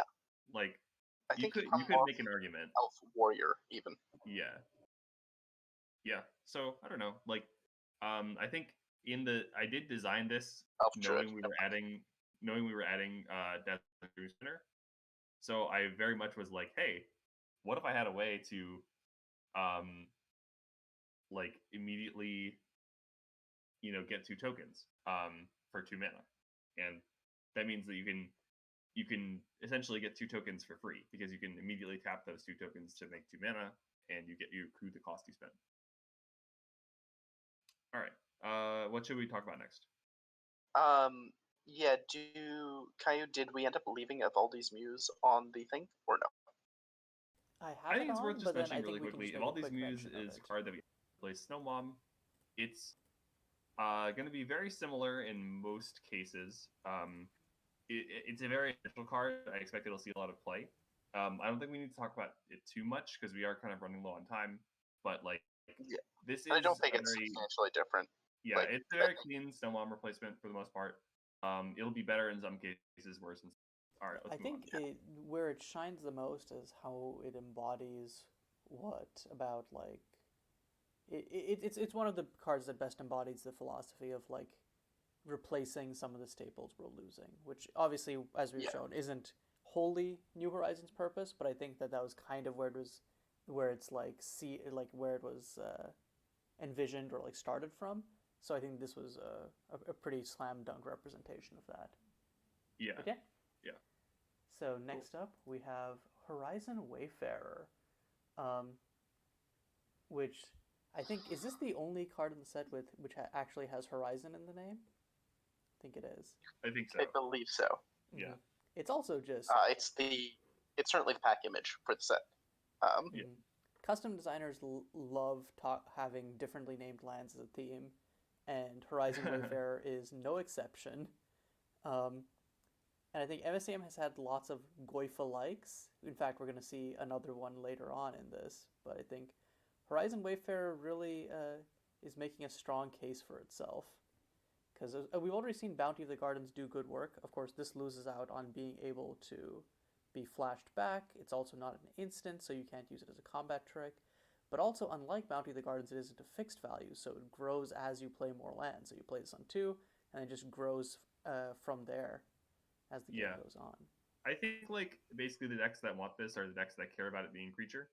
Because otherwise I value the instant speed more. So Theocracy decks or Toddy decks, and that's pretty much it. But I think those decks are less likely to have a ton of lands in play necessarily. So I feel like this will not see as much play as Bounty of the Gardens, but also not needing blue is relevant for sure. So it's an as well. So I don't know. It'll probably see some amount of play. Also, Elf is a relevant type line as we've just been seeing. So yeah. Mm-hmm. Conveniently, you can't see the figure's ears in the art, so we're just gonna headcanon them as pointy. Cool. All right. So maybe Pip, you should take this card. I feel like you're pretty well shocked about this. Sure. I'm not fully sure, but sure. Okay. So we have Orochi Bladed the Old Ways, who's 2 green for a 3 loyalty planeswalker. I believe the first planeswalker we've had so far. They are unique because they are a planeswalker with flash, and when they enter, you can activate one of their loyalty abilities. So notably, this does count towards your once per turn limit of the activation, but does allow you to bypass timing restrictions. And you still have to pay the costs. So there's no ult here. It's just a +1, -1, -2. The -1 is you get a 2/2 green ninja. I mentioned that one first because I think one of the most common ways this card is going to play is via entering and making ninja. But I also think the other two modes are incredibly real. So the +1 is you may bounce a creature you control. If you do, draw a card. So that allows you to reset ETBs. It allows you to, dodge removal when you flash out Orochi, and just it can be an incidental value generator because it is also a card advantage at the cost of tempo. And -2, target creature you control bites target creature or planeswalker. So all three of these abilities play great at instant speed, which is good. That's part of the idea behind the design. I think this card's really interesting because it is not a very, how to phrase it, it's not a take over the game on its own walker, not even a little. Orochi requires you be doing other things to be worth playing, but you will definitely remember the blowouts that they lead to. Just come down and fizzle your removal spell, draw a card. I have a planeswalker now, get wrecked, or enter, kill your creature, leave a planeswalker behind. My board's still insane. Or you swing with a 1 toughness creature. I create a ninja and kill it. Like, all those things are going to happen at some point. It's going to feel really sick to do, but I think as far as just like straight up value goes, I put this card like below Mayer Maiden by a pretty large margin. Yeah, it's a very like, you will know when your deck wants this card. I feel like, and it's very good actually with Power Scatter. I feel like that's one interesting place I might want to try it. But besides that, yeah, like I think all three of these abilities will happen. The most common one will probably just be making the 2/2, but this card will be the most powerful when the other two happen. So I agree with that. Yeah. Either way, very, very, very like cool and clean design. So I'm a big fan of this card. Next one is Laureleaf Home Tree. So this is using a new enchantment type, which is a realm. And basically how it works is you get 3 different activated abilities. You can use each of them only once while the card's on the battlefield as a sorcery. Once you've done all 3 of them, then the card gives you a static effect that is active for as long as it's on the battlefield. So the 3 effects are you can pay green to play an additional land this turn, you can pay 2 mana to tutor for a forest, or you can pay 3 mana to tutor for an elf. And then once you've done all 3 of those, then you have a Glimpse of Nature. For only elves. For only elves, yeah, sorry. Which is obviously a very powerful effect. So you are kind of doing these things that are somewhat not mana efficient in order to eventually get that 3 mana effect. But like also, ramping yourself a little bit and tutoring for whatever elf you want, like those are not horrible effects to access to in the meantime while you're waiting for your card draw engine to turn on. And I think in general, like this is another elf tribal payoff that is certainly really powerful if there's the elf toolbox to support it. And I expect that this will be playable in MCM at some point. It's only like a matter of time, I think this card is really, really, really slow in an archetype that fundamentally wants to be fast. Like, I feel like if you throw this into Legacy Elves, this card does work though. I'm not convinced. Okay, I don't know if we should like deep on it, but like, yeah, it's definitely it's very interesting. The other thing to keep in mind is like, so this card is 3 mana to be at card parity of play it, get a or I guess card advantage because you still have this stick around. Of play this, get a basic forest. Yeah. 3 mana to tutor up an elf means that is your entire turn. And I think in general, one issue this card is going to struggle with is tribal-based decks care a lot about getting on the board, and I think this card stymies your growth too much, especially because you need, when you have its favor, you need to have elves still in your hand such that you can benefit from it. Like, you don't want this to be the last thing that happens. I'm not saying this card's like unplayable. You just spend all of your mana on this, so that way you just Yeah. keep all of those like great elf cards in your hand. It's so easy. Pithwill who? So my counterpoint is you play this on turn. You activate the first ability, then you play your second land. You activate your first ability, play your third land. Now you have 2 mana available. You can spend that if you want on searching out a forest or not. You already ramped, so like you spent your first turn, but you basically cast an explore on turn 2, right? And then you have this tutor that you can get whatever elf you want at whatever point in the game when you have 3 mana around, and then you congrats, you've got a permanent glimpse of nature. So I think this card offers a lot of flexibility. And while you're right that it is slow-ish, you're not forced into only doing that line. You can kind of sneak in whatever activated abilities you want, especially because the first one is basically free. And as long as you have an extra land, it's basically free, right? Sure, but you need the extra land. I think one thing that's fundamentally true is exploration effects are a lot less busted than people think they are, especially if they're more than 1 mana. Because for most decks, you run out of lands pretty quickly, and although, you can spend 3 mana to find a land and then play it, it's you might have had an extra land drop the next turn, unless you drew another land.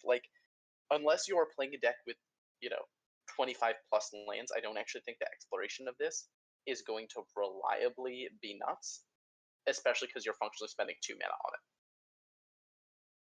it. I don't know. That's fair.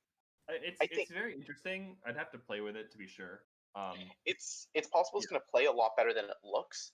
It kind of gives me the level up vibes, where level up is so much better than it looks. You know what I mean? Just because of how you can just use the abilities when you want to.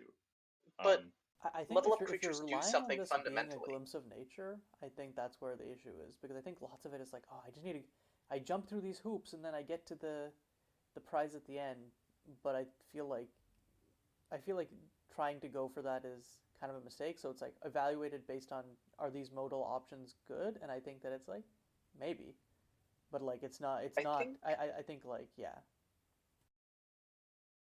I think where I'm at is, if you, how to phrase it, if the thing that makes level up cards good is fundamentally if you can sneak in, the activation they need to get to their first relevant level, they're usually good from that point on. And even before then, they're a creature.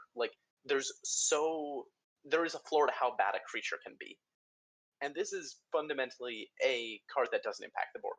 You're spending 1 mana to get the opportunity to activate more abilities, none of which impact the board, and just set up this value engine. And I think there are decks where that's good. I think the Blue Realm from Fields of Gold would actually fit really well into a lot of control decks, because control decks are the sorts of decks where you can afford to just take time off to set up Dirtle stuff. I could be wrong. My gut instinct, thinking about how it plays, is the sorts of decks that need this effect does not play well for those decks. Okay. Yeah, I think we've spent a pretty significant amount of time talking about this, so we should probably move on. But it's a very interesting card, as you can see from the depth of discussion we got into. Okay. So what's next? Facile Riders. And this is the other Wayfarer I was referring to earlier. Yeah, I love this card. It's a 1/2. Enters the battlefield, you make and shuffle 3 copies of it into your library, then you get a right counter, and it gets +1/+1 for each right counter you have. So the floor of it is 2 mana for a 2/3.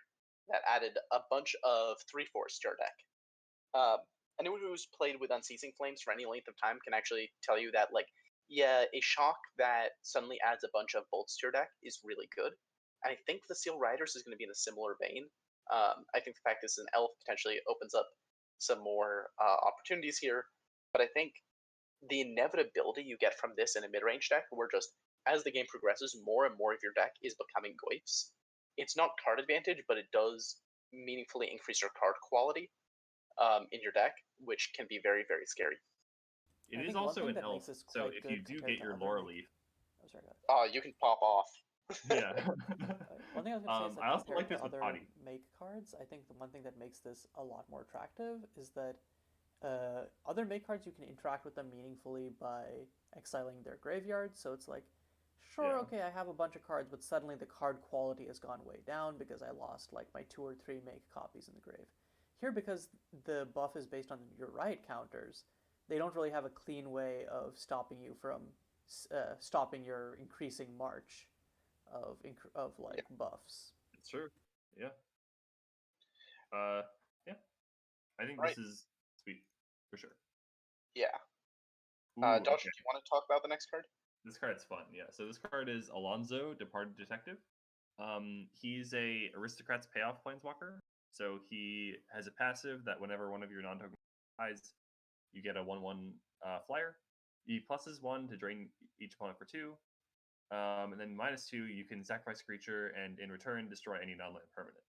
So very simple suite of abilities, but when you put it together, it's super powerful because the passive in particular actually does a ton of work if you're playing an Aristocrats deck. Young Necromancer has been a strong card, and producing flyers can be very scary. You can make it really hard for your opponent to cleanly answer your board, as well as like making your sacrifice effects doubled. He incidentally gives you a way to answer any non-land permanent, and also like he can drain your opponent for 2 life a turn to help finish them off, which is very relevant if your deck is Dead Mother. Yeah, I think the fact that this card's fail case is Palace Siege is kind of scary, because even if your opponent has like answered your board, it's not like your Value Walker turns off. It's just like, cool, I'm gonna keep killing you. And I think that's really important for these types of Aristocrats decks is your as many cards as possible. One thing that's true about Aristocrats is it's a density-based archetype where you have like all these overlapping synergies of Blood Artists and Token Creators and Sack Outlets and stuff. And, if you get everything on the board, you will win the game. But if your opponent one-for-ones you a lot, sometimes you can struggle.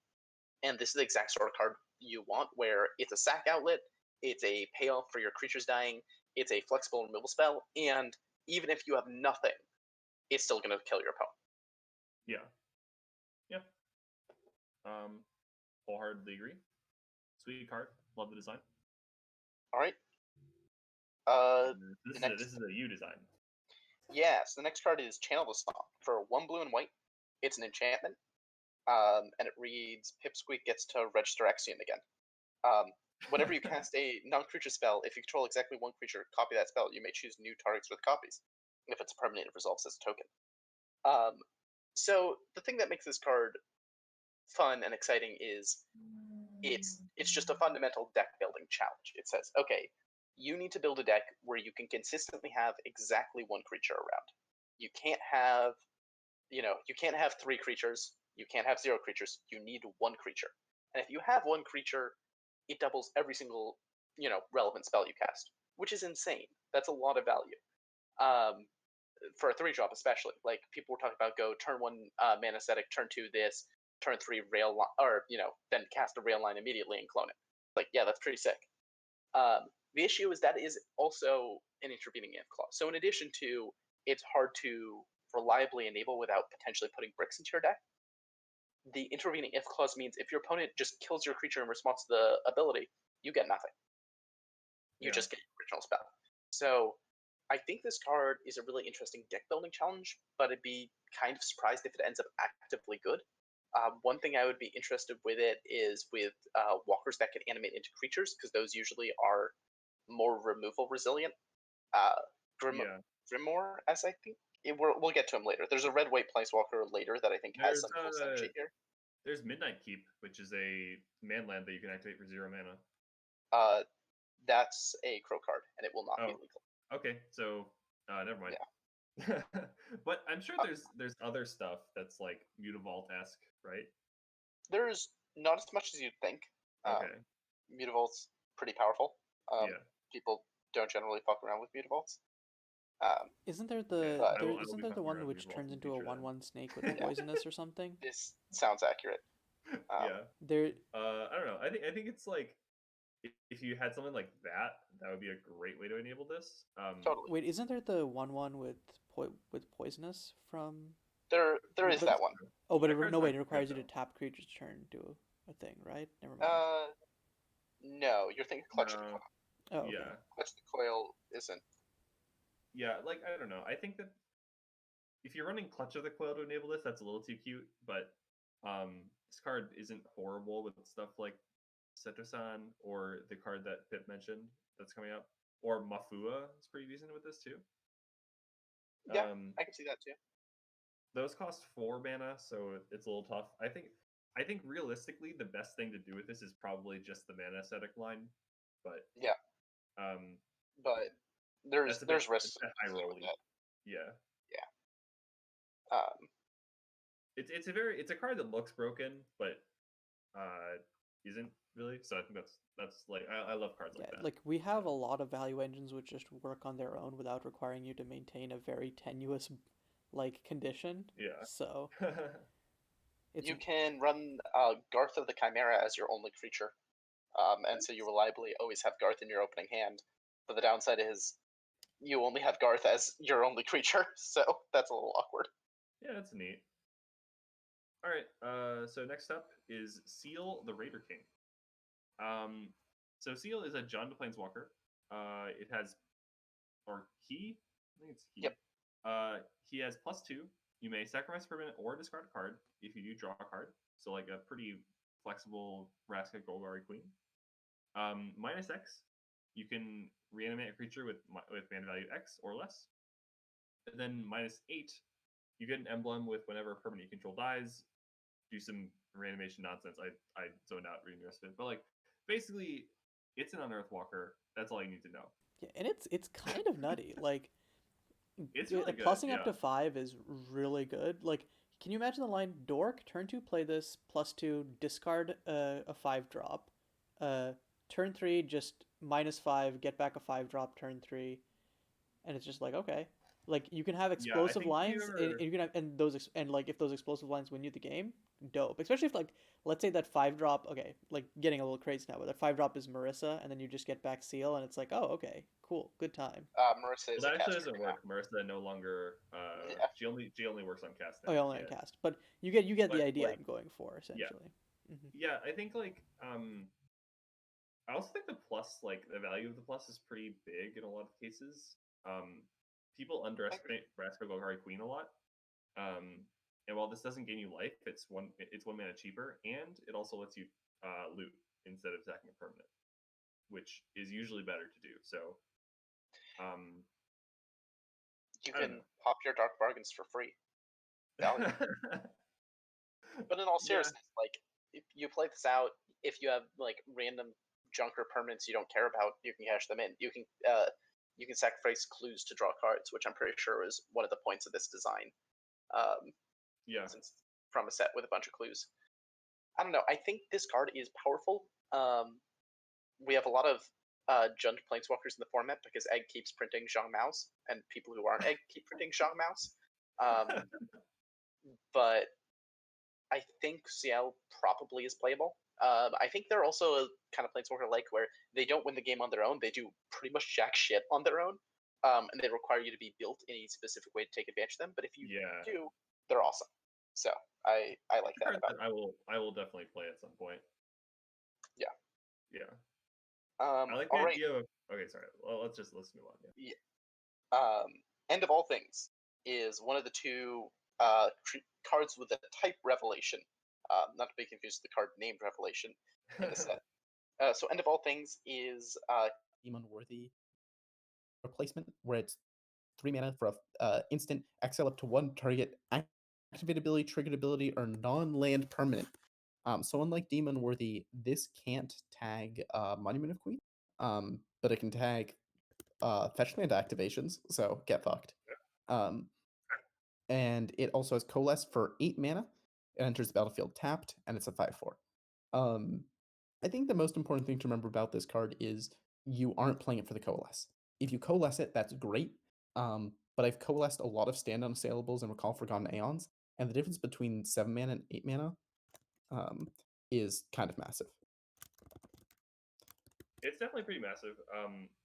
You also like, I think there's some amount of value in just the fact that this graveyard, and your opponent will like have to play around the fact that you could exile any of their permanents anytime, or if they ever try to activate an ability, it's like, do I get to resolve this? I don't know. So this is very strong for decks that can produce a lot of mana, like Heart of Zadina decks, as well as just being a very strong 3-mana play. So So, I feel like, like I lots know- of people are gonna get got by the ability to counter activated or triggered abilities. They're just like they're gonna be Yeah, like, yeah, the default case is it's just 3 mana exile non-land permanents, and then they'll just like try to run out an alt of their planeswalker or something and just go, oh, I got countered. it's gonna take some getting used to for sure. I think obviously all the Bant Flash players are like, yes, oh, inject it right into my veins. Like, it's definitely really good for that archetype. And I think Hersey deck is also very happy to run this. And I think that like 5-color Ponza is back on the menu. and I like that don't remind what do me. you call it? I think that we had a time when like lots of the strong value cards were in black, and it's like Pitbolt and Demon Worthy both being like requiring you to play black was kind of like, oh, okay, so like Obzon is kind of like the go-to if you want to just answer everything. And I think now having Yeah. this thing where it's like now like Pitbolt is like good and cheap, but then we also have this catch-all answer and Bent is like, and it's kind of like creates this we Yeah. didn't have a we got past that homogeny like a while back, but I think this even more deepens the rift between like needing to run black for your good control decks. It is really interesting that this is a catch-all removal spell that actually also stops really powerful ETBs. Like, if they have a creature with a weak stat line but a strong ETB, you can just kill the ETB. I think that's Cannot wait to actually hit a super Chiku champion well. with this. Yeah, that's super That sounds relevant. so sick. Oh my god. Okay, let's go to the other revelation. Now this one's a lot more my speed. It's Endless Helpless Souls. So for 3 mana, you get to look at the top 5 and you cast 2 non-land cards with mana value 2 or less for free, which is potentially 4 mana worth of value. So very reminiscent of Collected Company, but like a little different because it can actually hit any non-land card. And also coalesces. So if you hit 8 mana, which as Pip said is a lot of mana, especially in a deck that wants to run a lot of small things, but still, you get to cast the spell again, and it comes in as a 4/6 Flying Vigilance, which is a very relevant stat line. So like, all in all, this is just value goodness. It rewards you for playing cheap stuff. MSEM has so many things that reward you for playing things that cost 2 or less. This is just yet another one. I love how like There are going to be it's like endless helpless souls, and meanwhile, can you just imagine like slamming 2 Vasile Rioters off of this, or and then just being like, hold on, I thought you said So- helpless. Come again? I actually think that Theocracy is better than this, for the most part, because only having to hit one creature in your top 5 as opposed to having to hit 2 in your top 5 is a big deal when it comes to deck building construction. At least for creature decks. But where you can pull ahead with this is if you use this to cast ramp spells, because those ramp spells will help you coalesce it, and so you can use this to cast stuff like Farseek, Explore, Tendril Snare, Stand Unassailable. If you cast a Tendril Sabne's Autumn. Snare and a Stand Unassailable, yes, Sabne's Autumn, like all these things that like they cost cheap but they also scale. So if you're ramping and scaling, that's what makes this card insanely powerful, I think. And it goes great in like 10 to the Grove deck. So that's where I will be trying it. Yeah, I think that this But is one of those. if you want to play like weenie creatures, then just run Theocracy. Yeah, I think this is one of those cards which I think is. I think it's really strong and pushed, but like Revelations, I don't think I mind that because of how open-ended it is in terms of where it can go. I think I like Yeah. when we have these kind of I guess enablers or support cards which are really pushed. I think that makes for kind of exciting slash healthy deck building. Mm-hmm. Cool. All right. I also just want to quickly note that Endless Helpless Souls scans 2 poor unfortunate souls. So if anyone wants to make that extended parody, go ahead. The next card is yet another flexible answer. We have Forbidden Burial, which is 1 green black. For an instant, destroy target non-land permanent with mana value less than or equal to the number of cards in your graveyard. I think you can legitimately mostly read this as 3 mana destroy target non-land permanent because, sorry, it's so easy to get a couple of cards in your graveyard, especially in the first couple turns. So in the early game, it'll hit all the small things, and by the mid to late game, it'll hit all the big things. The downsides, of course, are it makes you more graveyard reliant as a deck. So Memento Moris have more stock in you. And it is a 3-drop, so you're not going to be trading up on tempo. But this is a powerful card. I don't think there's a lot to talk about because it just kind of does exactly what it says on the tin. But yeah. I think it'll be played in Revelations decks, and it'll be played in like the green black rockish decks, and that's probably it. But it's very good in both those decks. So why don't you talk about this card that is clearly an elf from the art? Okay. So Forest Dragon Talo, it is a very tinny creature. It's a Temur 3/3. You can pay 2 to activate an ability called Mimic, which basically lets you swap between forms.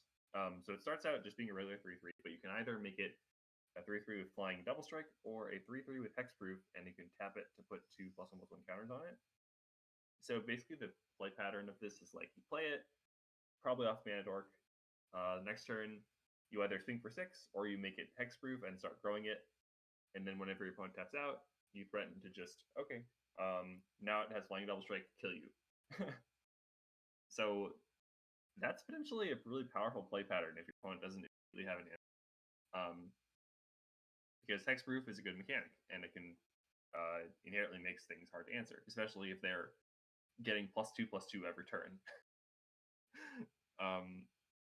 Yeah, I think there's been some debate over whether or not this card is an aggro card, a ramp card, or a mid-range card, and I think that it is a top end for an aggro deck, if you ask me. Interesting. I don't think it's a good ramp threat. I think you'd much rather just cast like Tyrant of Tributes or whatever other good ramp payoff. I don't think it's a great mid-range card just because it doesn't inherently provide value. It just kills your opponent.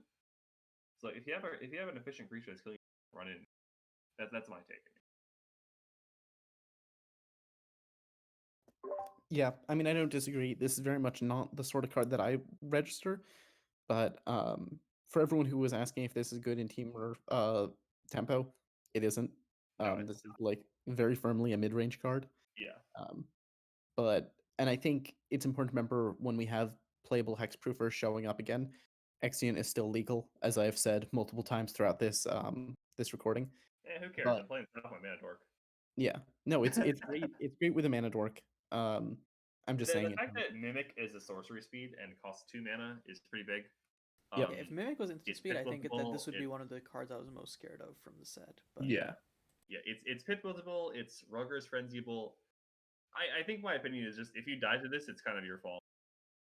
I wouldn't go that far, that's but I think that like it's a card which they either have to they either have to slow roll it, in which case you can go underneath it, or if they play it out aggressively, you have a good window to answer it. Yeah. So yeah. I feel like it's less so that it's like if you lose to this, it's your fault, and more so that the onus is on the person who's running it to use it wisely, given that there are lots of ways to play around it. That's a probably better way to put it. Yeah. Okay. So next card is the next card is a board wipe that's kind of serving the point of remorse in this format. where it's a multicolored board wipe, but it has the upside of not bidding the creatures. So this is better against aristocrats decks. It's 5 mana, double white, blue green, and 1. When it enters the battlefield, it's called From Peace and Purpose, and when it enters the battlefield, you exile all creatures until it leaves the battlefield. So it's a really big journey to nowhere. And also at the beginning of your upkeep, investigate. So the downside of it being a removable board wipe is kind of offset by the fact that it is a card draw board wipe. That's insane. It's 5 mana, so it doesn't die cleanly to Pithwilt. You're realistically going to be having to hit this with Forbidden Burial or End of All Things. And you can do really stupid things by flickering this. Like, I'm really excited to see this plus Will of a Fickle Lord as a lock out all your creatures bullshit. Oh no. At least until they draw the Journey's End, but until then, oh no. Yeah. I don't know. I don't really have anything else to say about that, but I think this card and that interaction is pretty hype. I think It's a very exactly straightforwardly Hersey will good run this card. card. Like exactly Hersey will run it and get good mileage out of it. I think no one else will touch it. Personally. I mean, I do like band control decks, so I'll probably try it out. But yeah. Okay, you'll probably like other people will play it, but not like Hersey will. Like Hersey will have this. I mean, it is their baby, so yeah. So the next card's like the 4th walker we've talked about so far. A lot of I think walkers. Yeah. I think this is one of the most powerful walkers that we've looked at. This card's great. So Fulman, Aether Prodigy, is 3 mana for a 3 loyalty planeswalker, blue-red. +1, draw a card, then discard a card. If you've ever played the Royal Scions, +1 looting is pretty solid. It looks really small. It is pretty small, but it's good. It's a great felt case to have. -2, Electrolyze. If you're young and don't know what Electrolyze is, it's 2 damage divided as you choose among 1 or 2 targets, and then you draw a card. And he has 3 starting loyalties, so you can actually play him -2 and keep around a planeswalker, which is just absolutely the nuts. The games where you get value of that Electrolyze are going to feel broken. And then has a -6, which is whenever you cast an instant or a sorcery spell this turn, copy it, may choose 2 new targets to copy. I think that's generally not really text. I think if you play this, you're really here for the +1 and -2, and you're going to be doing those a bunch. I don't think you're going to usually ult this, but maybe I'm wrong there. No, I mean, like he's the Royal Scions with less starting loyalty and a much better second ability. Like, that's one way of looking at it. You can also just think it's sorcery speed Electrolyze that sticks around. Either of those comparisons work. Just overall, I really like the idea of casting him off of Emissary of Antiquity. Of course you do. I mean, I don't know. No, yeah. I think that it being a planeswalker works quite like again. I think that like it's a cheap planeswalker that allows you to filter through to the appropriate type you need for Concord while also holding down the board effectively. So I can definitely see it in those Concord builds. Oh, okay. I wasn't even thinking of Concord necessarily. Yeah, okay. That's true. That does make a lot of sense. And again, like I think if you ever kill 2 creatures with this thing, like you just usually win the game on the spot. Okay. Next card is Jilane Cryptbreaker. I'm pretty sure I pronounced that right. So she's a 2 mana looter. But you can also sacrifice her to cast a creature, instant or sorcery card from your graveyard this and it gets exiled if it would be put into graveyard. And you can only activate it during your turn, so you can't, no onboard counterspells for you. No onboard counterspells, yeah. This card's very reminiscent of Jace Memory Adept. You don't actually need to hit 5 cards in your graveyard to, like quote unquote flip it and get the flashback.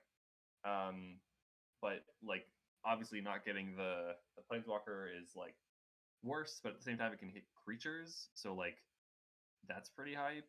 I think this card is basically for all intents and purposes Jace Vryn's Prodigy, because most of the time what you did is you looted a couple times and then you flashback something, right? So like for all intents and purposes, this is basically a Vryn's Prodigy, and like it's very good at doing that. I think there are plenty of mid-range decks where this card fits in pretty well, and you can maybe get extra value out of looting if you discard flashback cards or whatever other things you want in your yard. In general, I think this card's really, really good. Anything you want to add, Cody? I think a neat synergy with this card is casting between life and death and spending 4 mana to recur this plus another 2-drop. Unfortunately, you can't actually loop that, but you can Yeah. do some cute, stupid value stuff. I think that like this being a blue-black rogue, legendary rogue, continues a long tradition of of powerful value engine MSEM legendaries that fall into that. It's also a time spiral design, so it fits right into that family. Yep. Except I think alright. one of those was actually a 5th design, which got in through one of the MS bonus sheets. But right, the close enough. Yeah. It's in the Alright, the time spiraled Matt universe, extended universe. Okay, so next up we this have card feels Glimpse like very in the much a Static. Caillou card. Oh, what? This card feels like very much a Caillou card. Glimpse in the Static? Oh, it's a control card that gets you a lot of value, and it's an enchantment. So hell yeah. Yeah. So it's basically an O-ring, except in exchange for paying blue, at the beginning of every upkeep, you get to steal its ETBs by aetherizing it, which so notably it only hits creatures, and it's only beginning of your upkeep. But still, like, yeah, this will either be overcosted and potentially useless in some matchups, this is 3 mana, you win the game instantly. Yeah, vacillates wildly, and I think the weird part is it's not. I don't even know if it's a card that you really want to like sideboard too much, because it's not a hoser, and I feel like it's in kind of an awkward spot for that reason, but it's still like, again, I think legend weaving, if you can run this, you definitely do, because versus mid range you just absolutely go over the top of them. Yeah, for sure. I think. Were you gonna say something, Deb? I was just going to mention that Aether Pull is a card we hyped up a little bit around the time of its release. I think this is largely better than Aether Pull. Yeah. So in the circumstances where people were kind of considering running this or running Aether Pull before, probably just run this. I think what really I like about this card is that usually 1-for-1 removal like this is weaker against creatures with strong ETBs, but this card is actually much stronger against creatures with strong ETBs. Like, if you ever hit this on a Chupacabra, you basically win the game if the game progresses a couple more turns. So, that's really, really insane. Also, for whatever reason, this is target player creates a token. So if in EDH you can politic with it, if there's a creature with a downside ETB, you can repeatedly give your opponent it. The awkward part is your opponent has to be playing that downside unless you or donate you play that downside. Oh no, it's an opponent controls. Yeah. Well, there goes that additional angle of gameplay. I guess you could donate it to them and then glimpse this no longer. I mean, I think there are definitely creatures where it's like this ETB could be useful if I had a specific board, like ETB sacrifice a creature, draw a card, for example. But then instead it's just so stuff like that. Sure. Okay. Well, let's move on. So next up is Griamore, Deathless Warrior. So this guy is thick. He comes down with 5 loyalty, and he can +2 to go up to 7. He gives me big Gideon Jura vibes because of especially like the combination of getting a lot of loyalty at once and forcing something to attack him. And then he can -2 to kind of do the Gideon Jura thing of killing off the creature that he forced to attack, as long as he has enough loyalty. In addition, though, he can just his 0 can turn him into a big/big, it's not locked at 6/6, but like potentially as long as he's not taking too much damage in combat, he can swing for like a ton of damage. So he's very strong in creature mirrors, because you can either force your opponent to suicide their creatures or like attack in for a little damage, and you can kill them off with the -2. But he also beats up on control decks if they don't have an answer, because you play him, you +2. If they don't have an answer, he attacks for 7.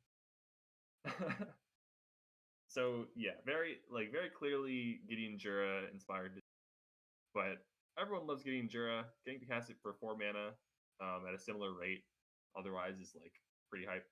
I think it's a nice thing to have for red-white aggro decks top end.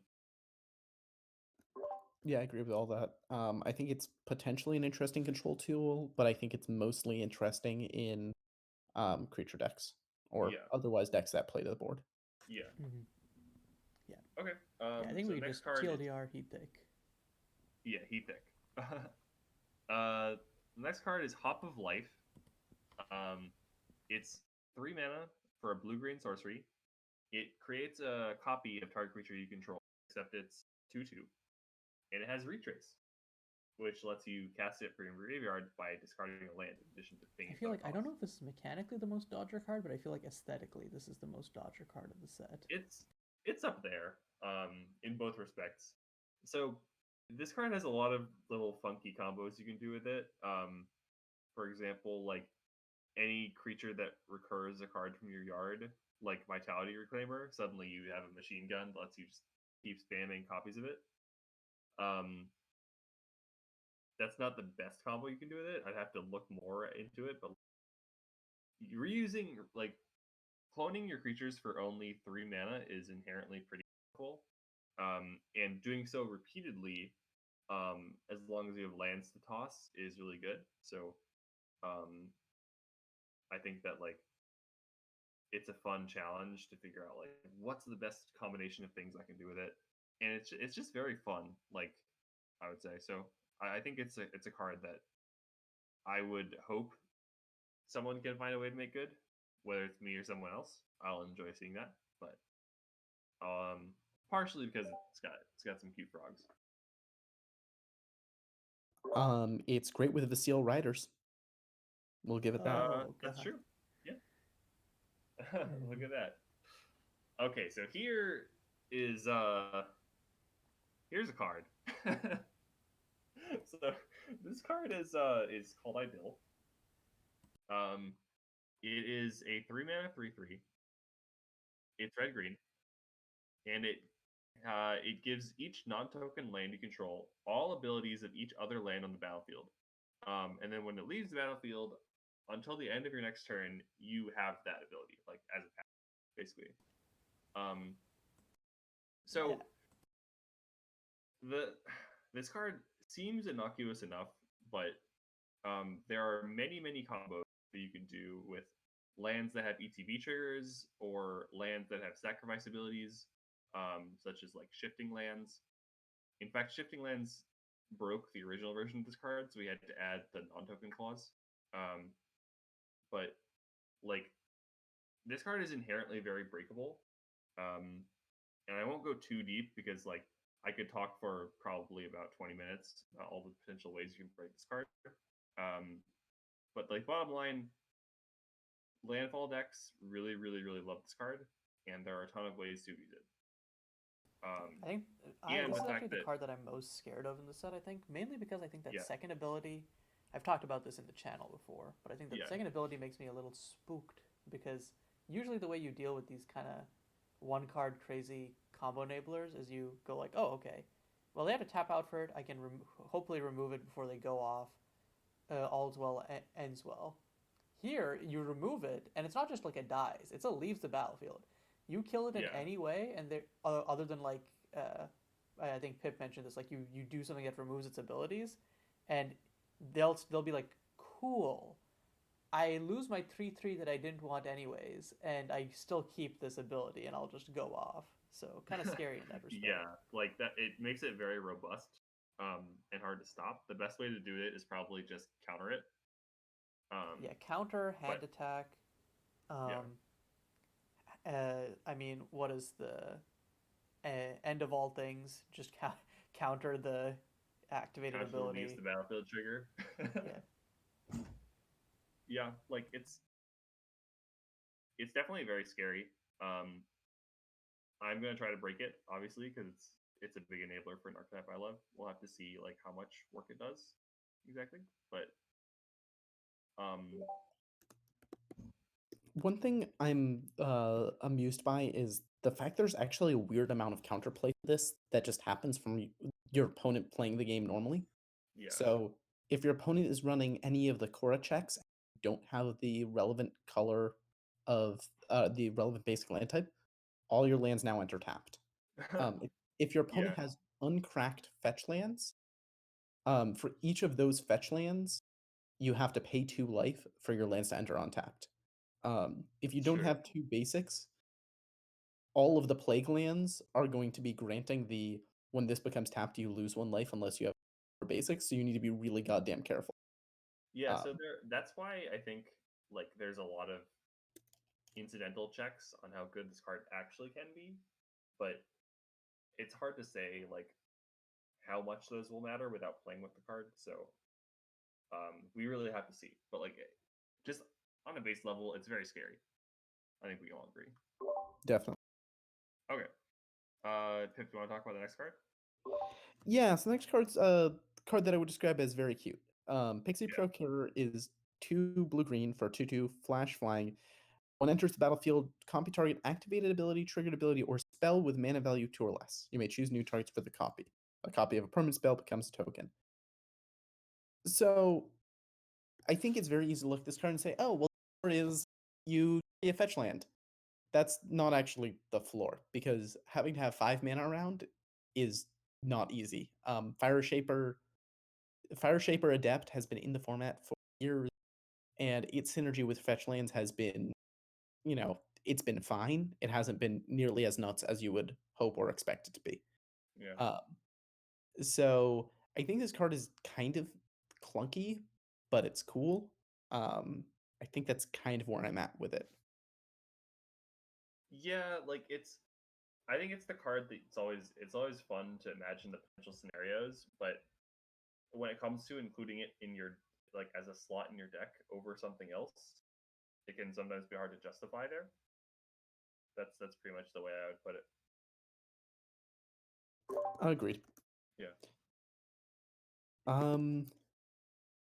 Double check what we have next on the list. Oh, yeah, Next the up is next card's the Shard. exciting. Yeah, so Rhea Demian Shard. It is a 3 mana instant. It gives you 3 options. Destroy target monocolored creature, so ultimate price, 2 mana effect. Deals 2 damage to each creature, so Pyroclasm, 2 mana effect. But instant speed, so nice. Each player discards 2 cards and loses 2 life.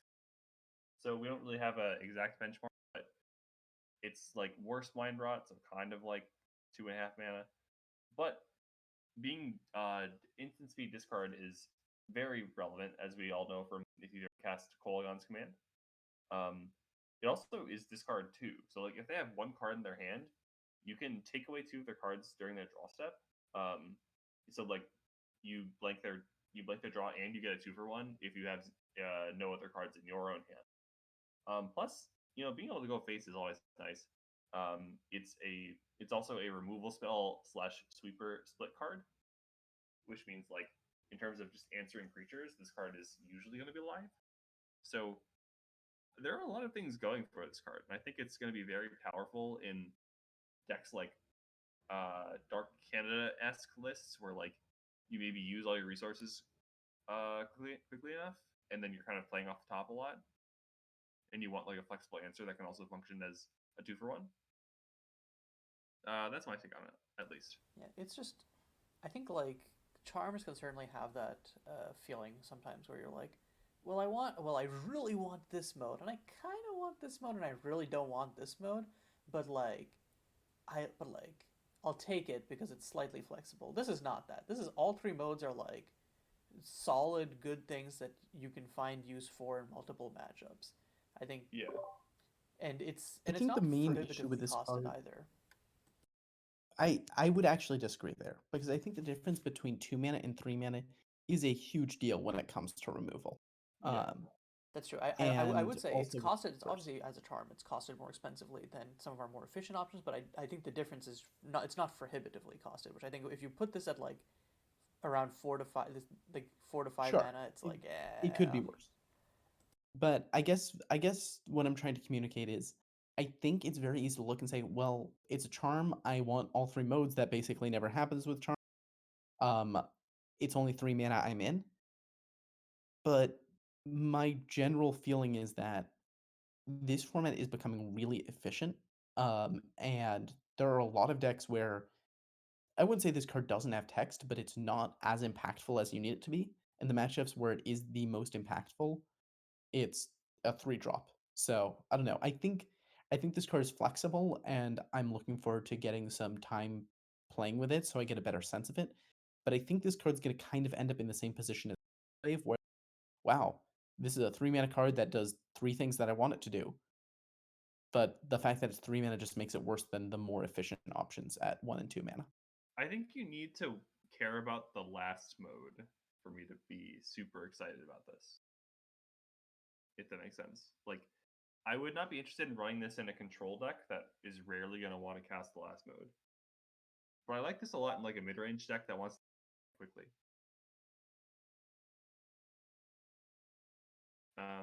Okay, so I think we can move on to the next card, which is going to be Solar Flare.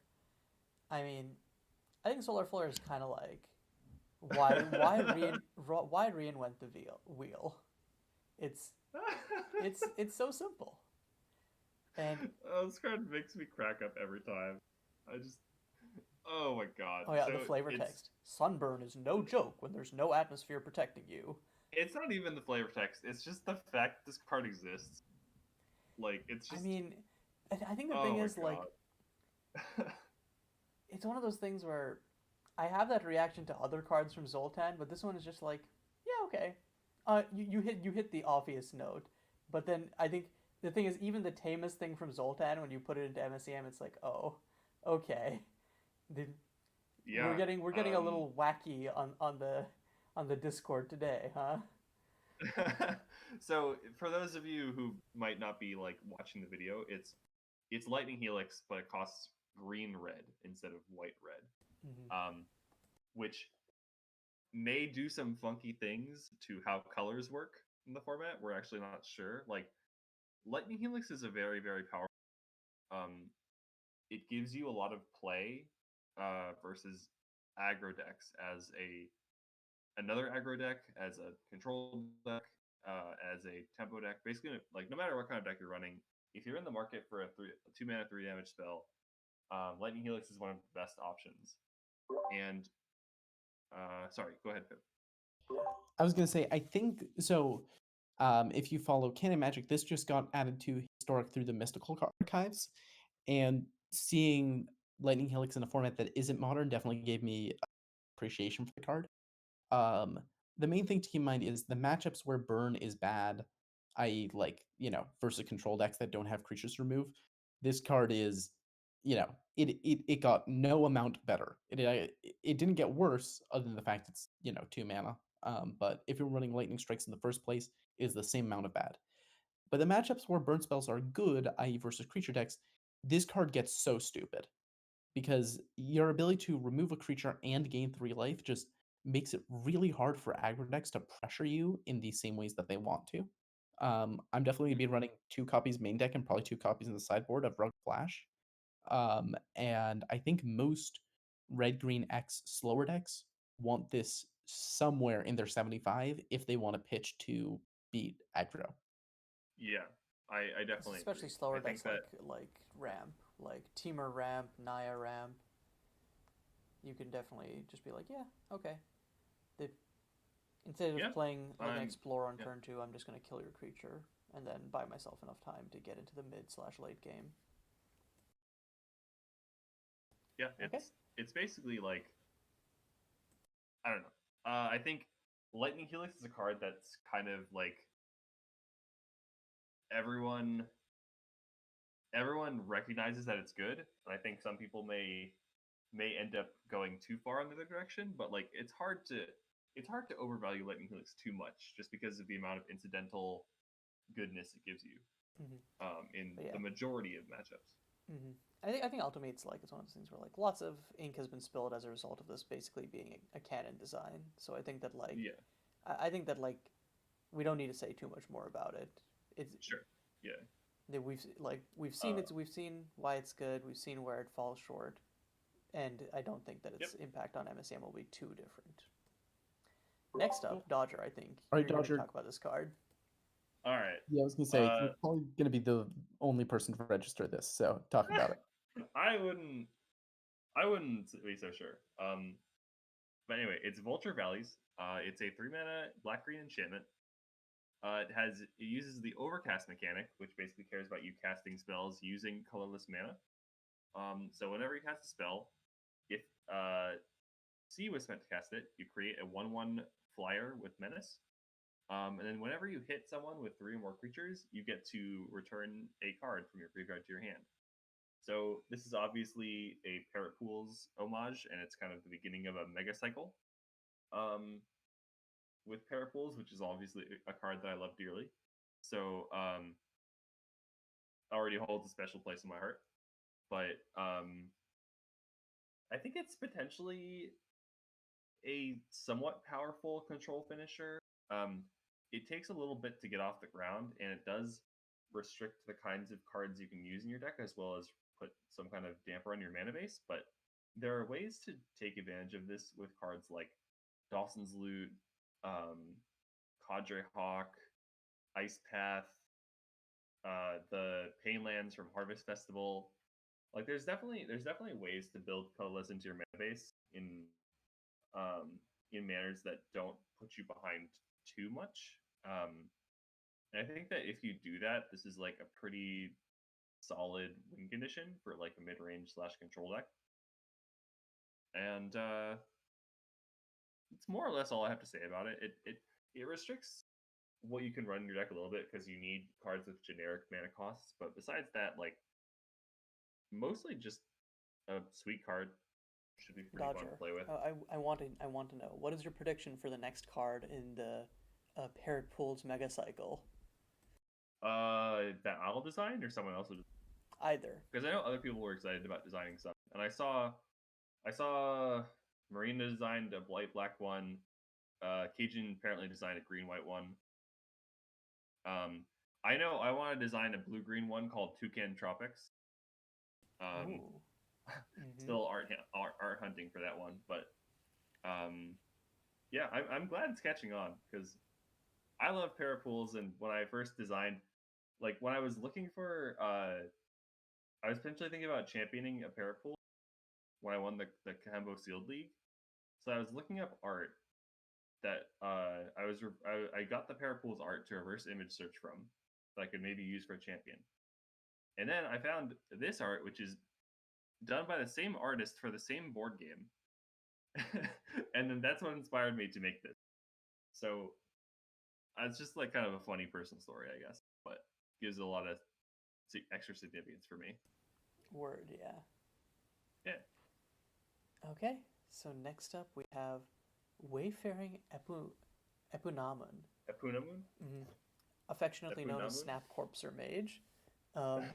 It's black and a red for 3/1. Whenever you cast an instant or sorcery spell from your graveyard, you can sacrifice it. The Epunamun, that is, not the spell.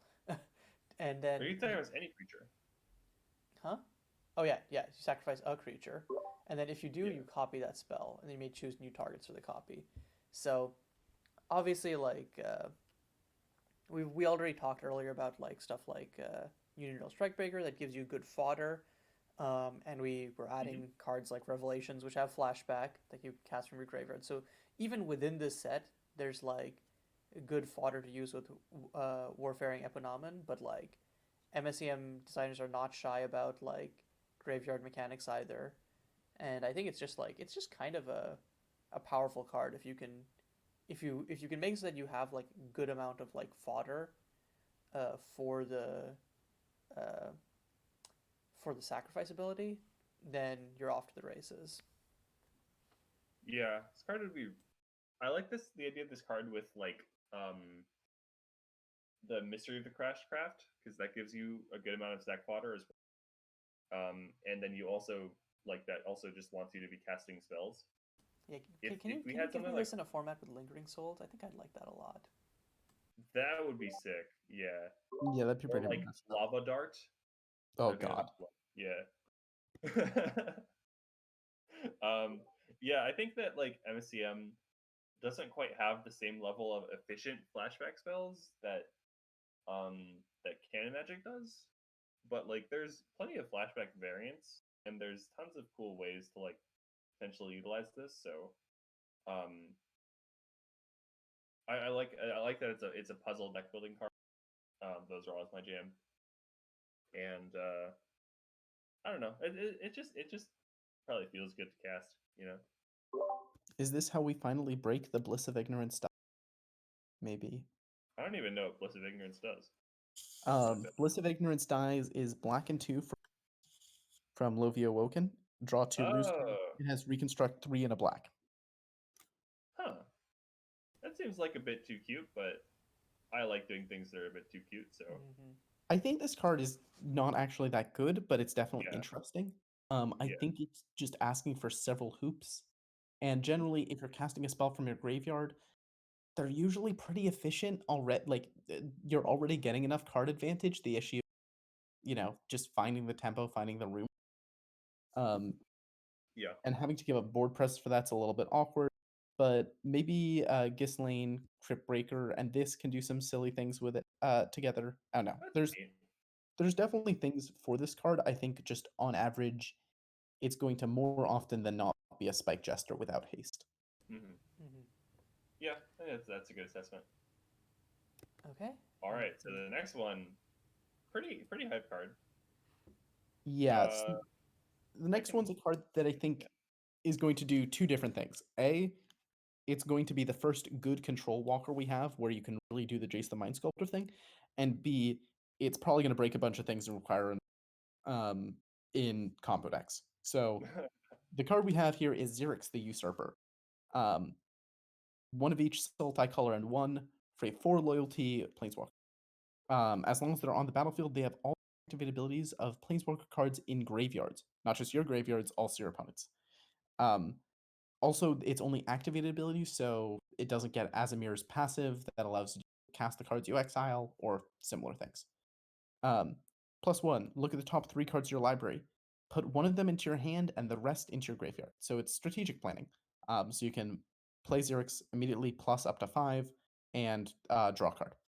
They also have -2, destroy each non-Xerix permanent with the greatest mana value among non-battlefield.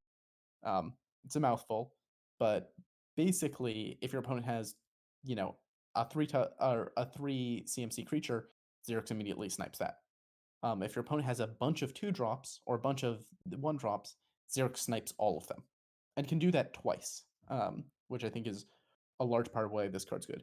Also has -6, put target permanent card from a graveyard onto the battlefield under your control. So the control applications of this card are really obvious. They're a 4-mana walker that can immediately and also provide ludicrous amounts of card advantage. That +1 is, I would say, roughly comparable to Jace's Brainstorm. Mhm. Strategic planning is no joke, and strategic planning every single turn just quickly gets out of hand, especially if you have any synergies. And they also have the board wipe / answer mode, which is a huge deal. But that's the control usage. The combo usage is the fact that Xerix can immediately be a 4-mana Velier, Yeah. albeit with lower starting loyalty. And while you're +2ing and making 8/8, blowing up blowing up monocolored permanents, you're also moving towards a -6 that will allow you to. So I wouldn't be shocked if some aspects of that change, but I think this card is very powerful in both completely fair decks and also decks that are looking to abuse it. Yeah.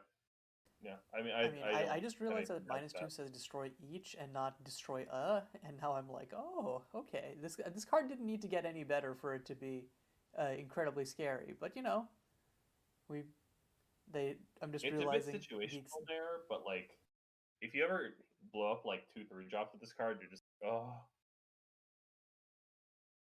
yeah, I mean, I don't know. I think Pip had a good overall description of the card. I don't have anything to add. Yeah, I think that's about Sweet. right. So our last multicolor card is Zarad, the final adversary. So this card is a 9-drop. It's 7/5, but it costs 1 less to cast for each creature that died this turn. That includes you and your opponent. At the beginning of your upkeep, you get to reanimate any creature, and you can pay 1 and sacrifice another creature to give it indestructible until end of turn. So this is a pretty interesting build around for aristocrats decks. If you sack a bunch of creatures at once, like maybe you, I don't know, recurred Evangels a couple times or like whatever, you can drop this thing for pretty cheap. Maybe you trade a couple creatures in combat, so it counts your opponent's creatures too. And then if it sticks around, you get to start recurring things. Could be your opponent's best creatures, could be just your own stuff. And it protects itself from anything that's not in exile. And good news is that Event Horizon is now pretty unlikely to hit this, given the change. So like, it's kind of Journey's End or bust, or Out of Body Experience or bust, if you want to deal with this. With most removal that's commonly played. I don't know. I think this is like, you'll know if your deck wants it. And it seems pretty fun. Seems like a very awesome commander as well. So like, I like cards that are strong in both like that are great for EDH, but also are strong in 60 card formats. So I really like that. Yeah, overall, this is just like a fucking fantastic Timmy design. Like, goddamn, dude. Yeah, It doesn't get any Timmier than name starts with a Z, costs 9, lets you get back your other big boys. It's just a good time. It's like a Sheldred that you can potentially cast for 2 mana. Yeah, that's basically the best way to put it. Yeah. So Yeah. I think this is an incredibly sick design. But yeah. Yeah. All right. Okay, and with that, let's move on to the first colorless card, which is Adam of the Ironside, which is also, I think, the first and only first mate in this set. First mate originally a mechanic from Dark Seas of Shurian, but coming in clutch here. So basically, it's a companion alike, where instead of being able to play it from outside the game or put it into your hand, instead, at the start of the game, if you meet the condition, you can swap it with a card in your starting hand from your sideboard. And this condition here is your starting deck contains 12 or more creature cards, and they all share a creature type. So basically, tribal first mate. The rest of the card basically just gives like metallic mimic vibes, or like there's been a bunch of like colorless Omnilords that have been printed, and Adam is basically that. Yeah. Except you can always guarantee him, and I think that's pretty cool.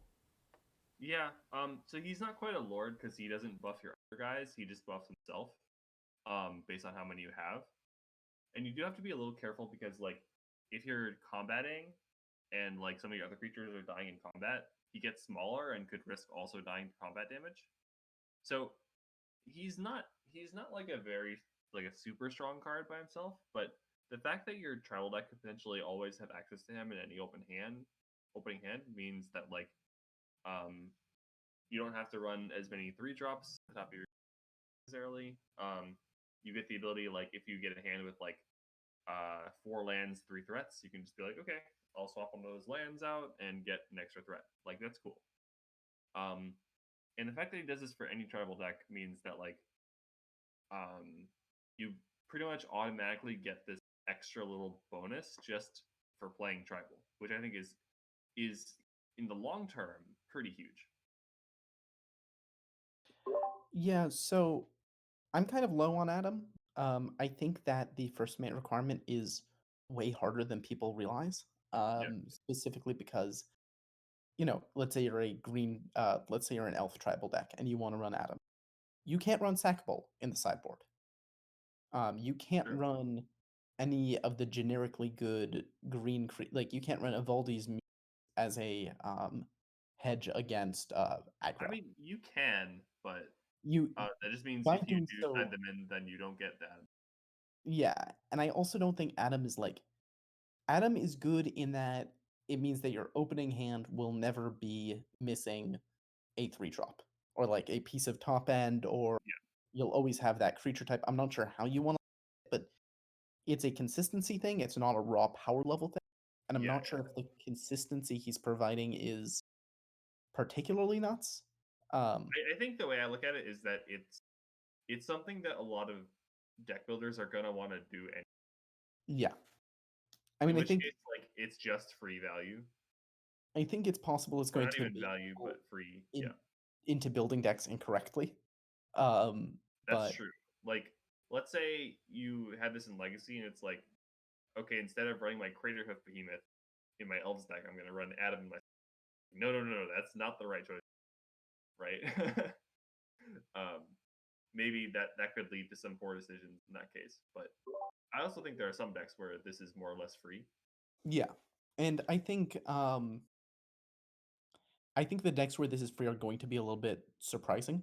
Like, I think it's not quite free, but it's damn near close in Dragons. Yeah, And given Gold Retriever, reliably having a 3-drop dragon sounds kind of useful. hmm Um, yeah. I played a deck with 8 creatures, all of which were monks. Let's say I add another 4 monks to that deck. All of a sudden, I have first mate. yeah, I mean, I think that's less real because unlike companions, That's you don't first want. mates, Yeah, yeah, first mates aren't card advantage, so you only want think they will semi-reliably be better than a card in your opening hand, and that's my issue with Adam. Is I think unlike Hugo, unlike a lot of the DSS first mates, Adam will not on average be better than a card in your opening hand. yeah. That's true. But Yeah, that's I think your point of maybe he'll be fun for some people, he'll be fun for is kind of inarguable, and I agree with that. yeah. Hmm. Cool. So the next card is much more powerful than Adam, I'd say. And it is an actual Lord as a creature. It's Clockwork Gaucho. So the Gaucho is a 2-mana 0/0, but it comes in with a +1/+1 counter. It buffs all your artifact creatures, all your other ones, +1/+1 for each counter he has on him, and then it can tap to add a counter to himself. So it's basically Steel Overseer, but it immediately buffs your team when it comes in. But if they remove the Overseer, then you don't like the buff among your other artifact creatures doesn't persist. So that's the trade off. I think people are going to underestimate how big of a deal that second part is because Yeah, Steel Overseer is an answer or die threat out of Affinity style decks. In fact, this impact for a 2-drop is pretty awesome. Like I think we'd be pretty close to playing a 2-mana 1/1 that gives creatures +1/+1, and this yeah. has a lot of synergy openings and a lot of really high potential upside. Like, Um, can you imagine like doing some kind of Ravager thing if we had like oh yeah, Archon Ravager like cards where you just stack like 5 counters on this at once? Like that's that's a massive buff.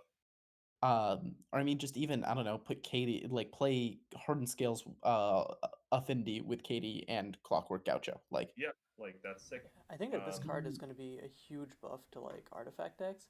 I'm not looking forward to having to justify this card from to people outside the community, but I think from being inside it, it seems like a card that's solidly strong, like lots of this other stuff that New Horizons is bringing, but in a it's way not that that I hard to think is more justify. fun than it is backbreaking. So the justification is if they remove it, the buff goes away. yeah, Steel and Overseer, if they remove it and you got an activation out of it, the buff doesn't go away. And you have I was gonna say if Steel Overseer activates, you usually die, and large part of that is there's no more opportunity for clean removal. It's now sweeper or bust. yeah, And sometimes sweepers aren't good enough if they have a Blink Moth Nexus. hmm Um, like diced removal is a meme, but it's also a true meme.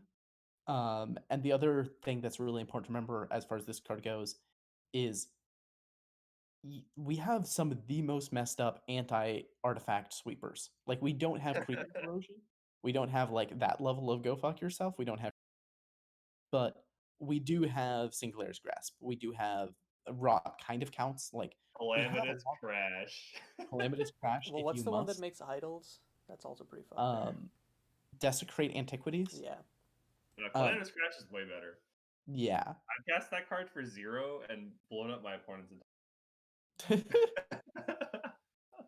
And like when those cards hit you, it's one of those things where it's really easy to build in the same way that it's really easy to build graveyard decks in MSEM and oh my god, there's so many different overlapping synergies, and I get to put this and you're up with this like really consistent synergistic deck, and then your opponent casts a Memento Mori, and you're like, oh, that didn't just like remove some of my threats. It also turned off 3 of my value engines and killed my late game card advantage. Shit. Yeah. And Rough. I think artifacts decks and MSEM are really similar, where it's really easy to be like, oh my god, and this synergized, and I can make a bunch of my lands into artifacts using rail lines, and you get so deep, and then your opponent casts a single spell, and you lose your entire board. And you're like, right, there's counterplay, there's consequences from What do you and mean I yeah, can't just run Brainfleet Bay for free? Come on. that's kind of where I'm at with this card. Mhm. Is Yeah. there are consequences for your actions. I mean, it's definitely really good. Like, I don't want to undersell it. It's definitely a really good card. Being able to run 4 of this and 4 Nightwatch Relier is a big. And in the circumstances where your opponent doesn't have interaction, this card will very handily run your opponent over. Like the ability to you do the rail line self-replication turn 1, Clockwork Gaucho turn 2, swing for 4. The following turn you can swing for 6 by buffing the Clockwork Gaucho, and you still have more mana to spend. Like things can get out of control really quickly. Yeah. But there are very clean answers to people who go deep on this. All right. So speaking of artifact creatures that get plus Don't 1 have plus 1 clean counters. answers to going deep on. It's Plasma Enforcer. So Plasma Enforcer is a 3 mana 0/0, but it has Sunburst, which, if you're not old, is a mechanic that makes it ETB with a +1/+1 counter for each color of mana spent to cast it. So basically, old Converge. You can sacrifice another artifact to put a counter on it. So basically, it has the Arcbound Ravager ability. And then when it dies, you can get a 1/1 for each counter on it. So it's kind of like this weird hybrid of like etched, or no, wait, what was the Sunburst creature that was played? Etched Oracle. Yeah, so it's a combo of etched Oracle, Arcbound Ravager, and Hangerback, kinda. I think one thing that's really notable about this card that fixes one of my huge issues with Arcbound Ravager is this can't sack itself. Yeah, So that's really nice. unlike Arcbound Ravager, where you can sack your board then sacrifice it to put all the counters on, if your opponent like throws a kill spell at this and you in response sacrifice a bunch of your board to grow this so that you get a bunch of 1/1s, your opponent can then just out of body experience it, or it's the same thing but with a board wipe. And you're definitely getting a card out of them in that circumstance, and it didn't really cost you much, but it does make this card have more angles of counterplay. If you Um, get 2 of them out at once, then they can sacrifice each other. But, one of them can sacrifice the other. They can't both or, sacrifice. yeah. Mhm. I think this card is good. The existing artifact decks are usually it'll be. I assume this means they'll splash a third because it's pretty easy to do so. Probably Yeah. Jeskai. But it's definitely interesting. It's not that hard. Like, even if you're running like Mono Brown or something, it's not hard to just like shove in some mana confluences or whatever, Mhm. If we ever get something that's kind of like Spire of Industry, that would also probably help a lot.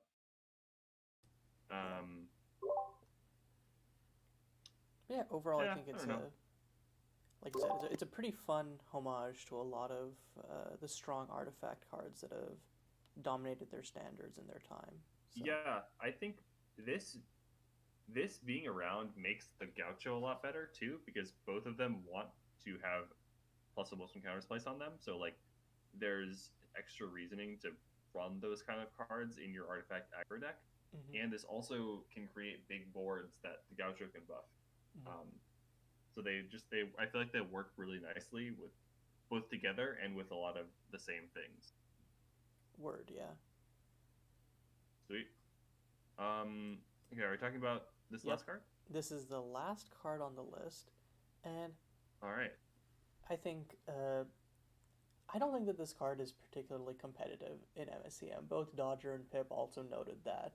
I think what I Yeah. like about this though is that it's a fun little lad, and I think that it emphasizes. I want to end off on this because I think it emphasizes a lot of what New Horizons is to be, which is like open ended. Like, what can I do with this? Where does this go? How do I brew at this? Um, I think lots of people's first experience with MSEM is they hop in and they're like, "Whoa, what do I do with this?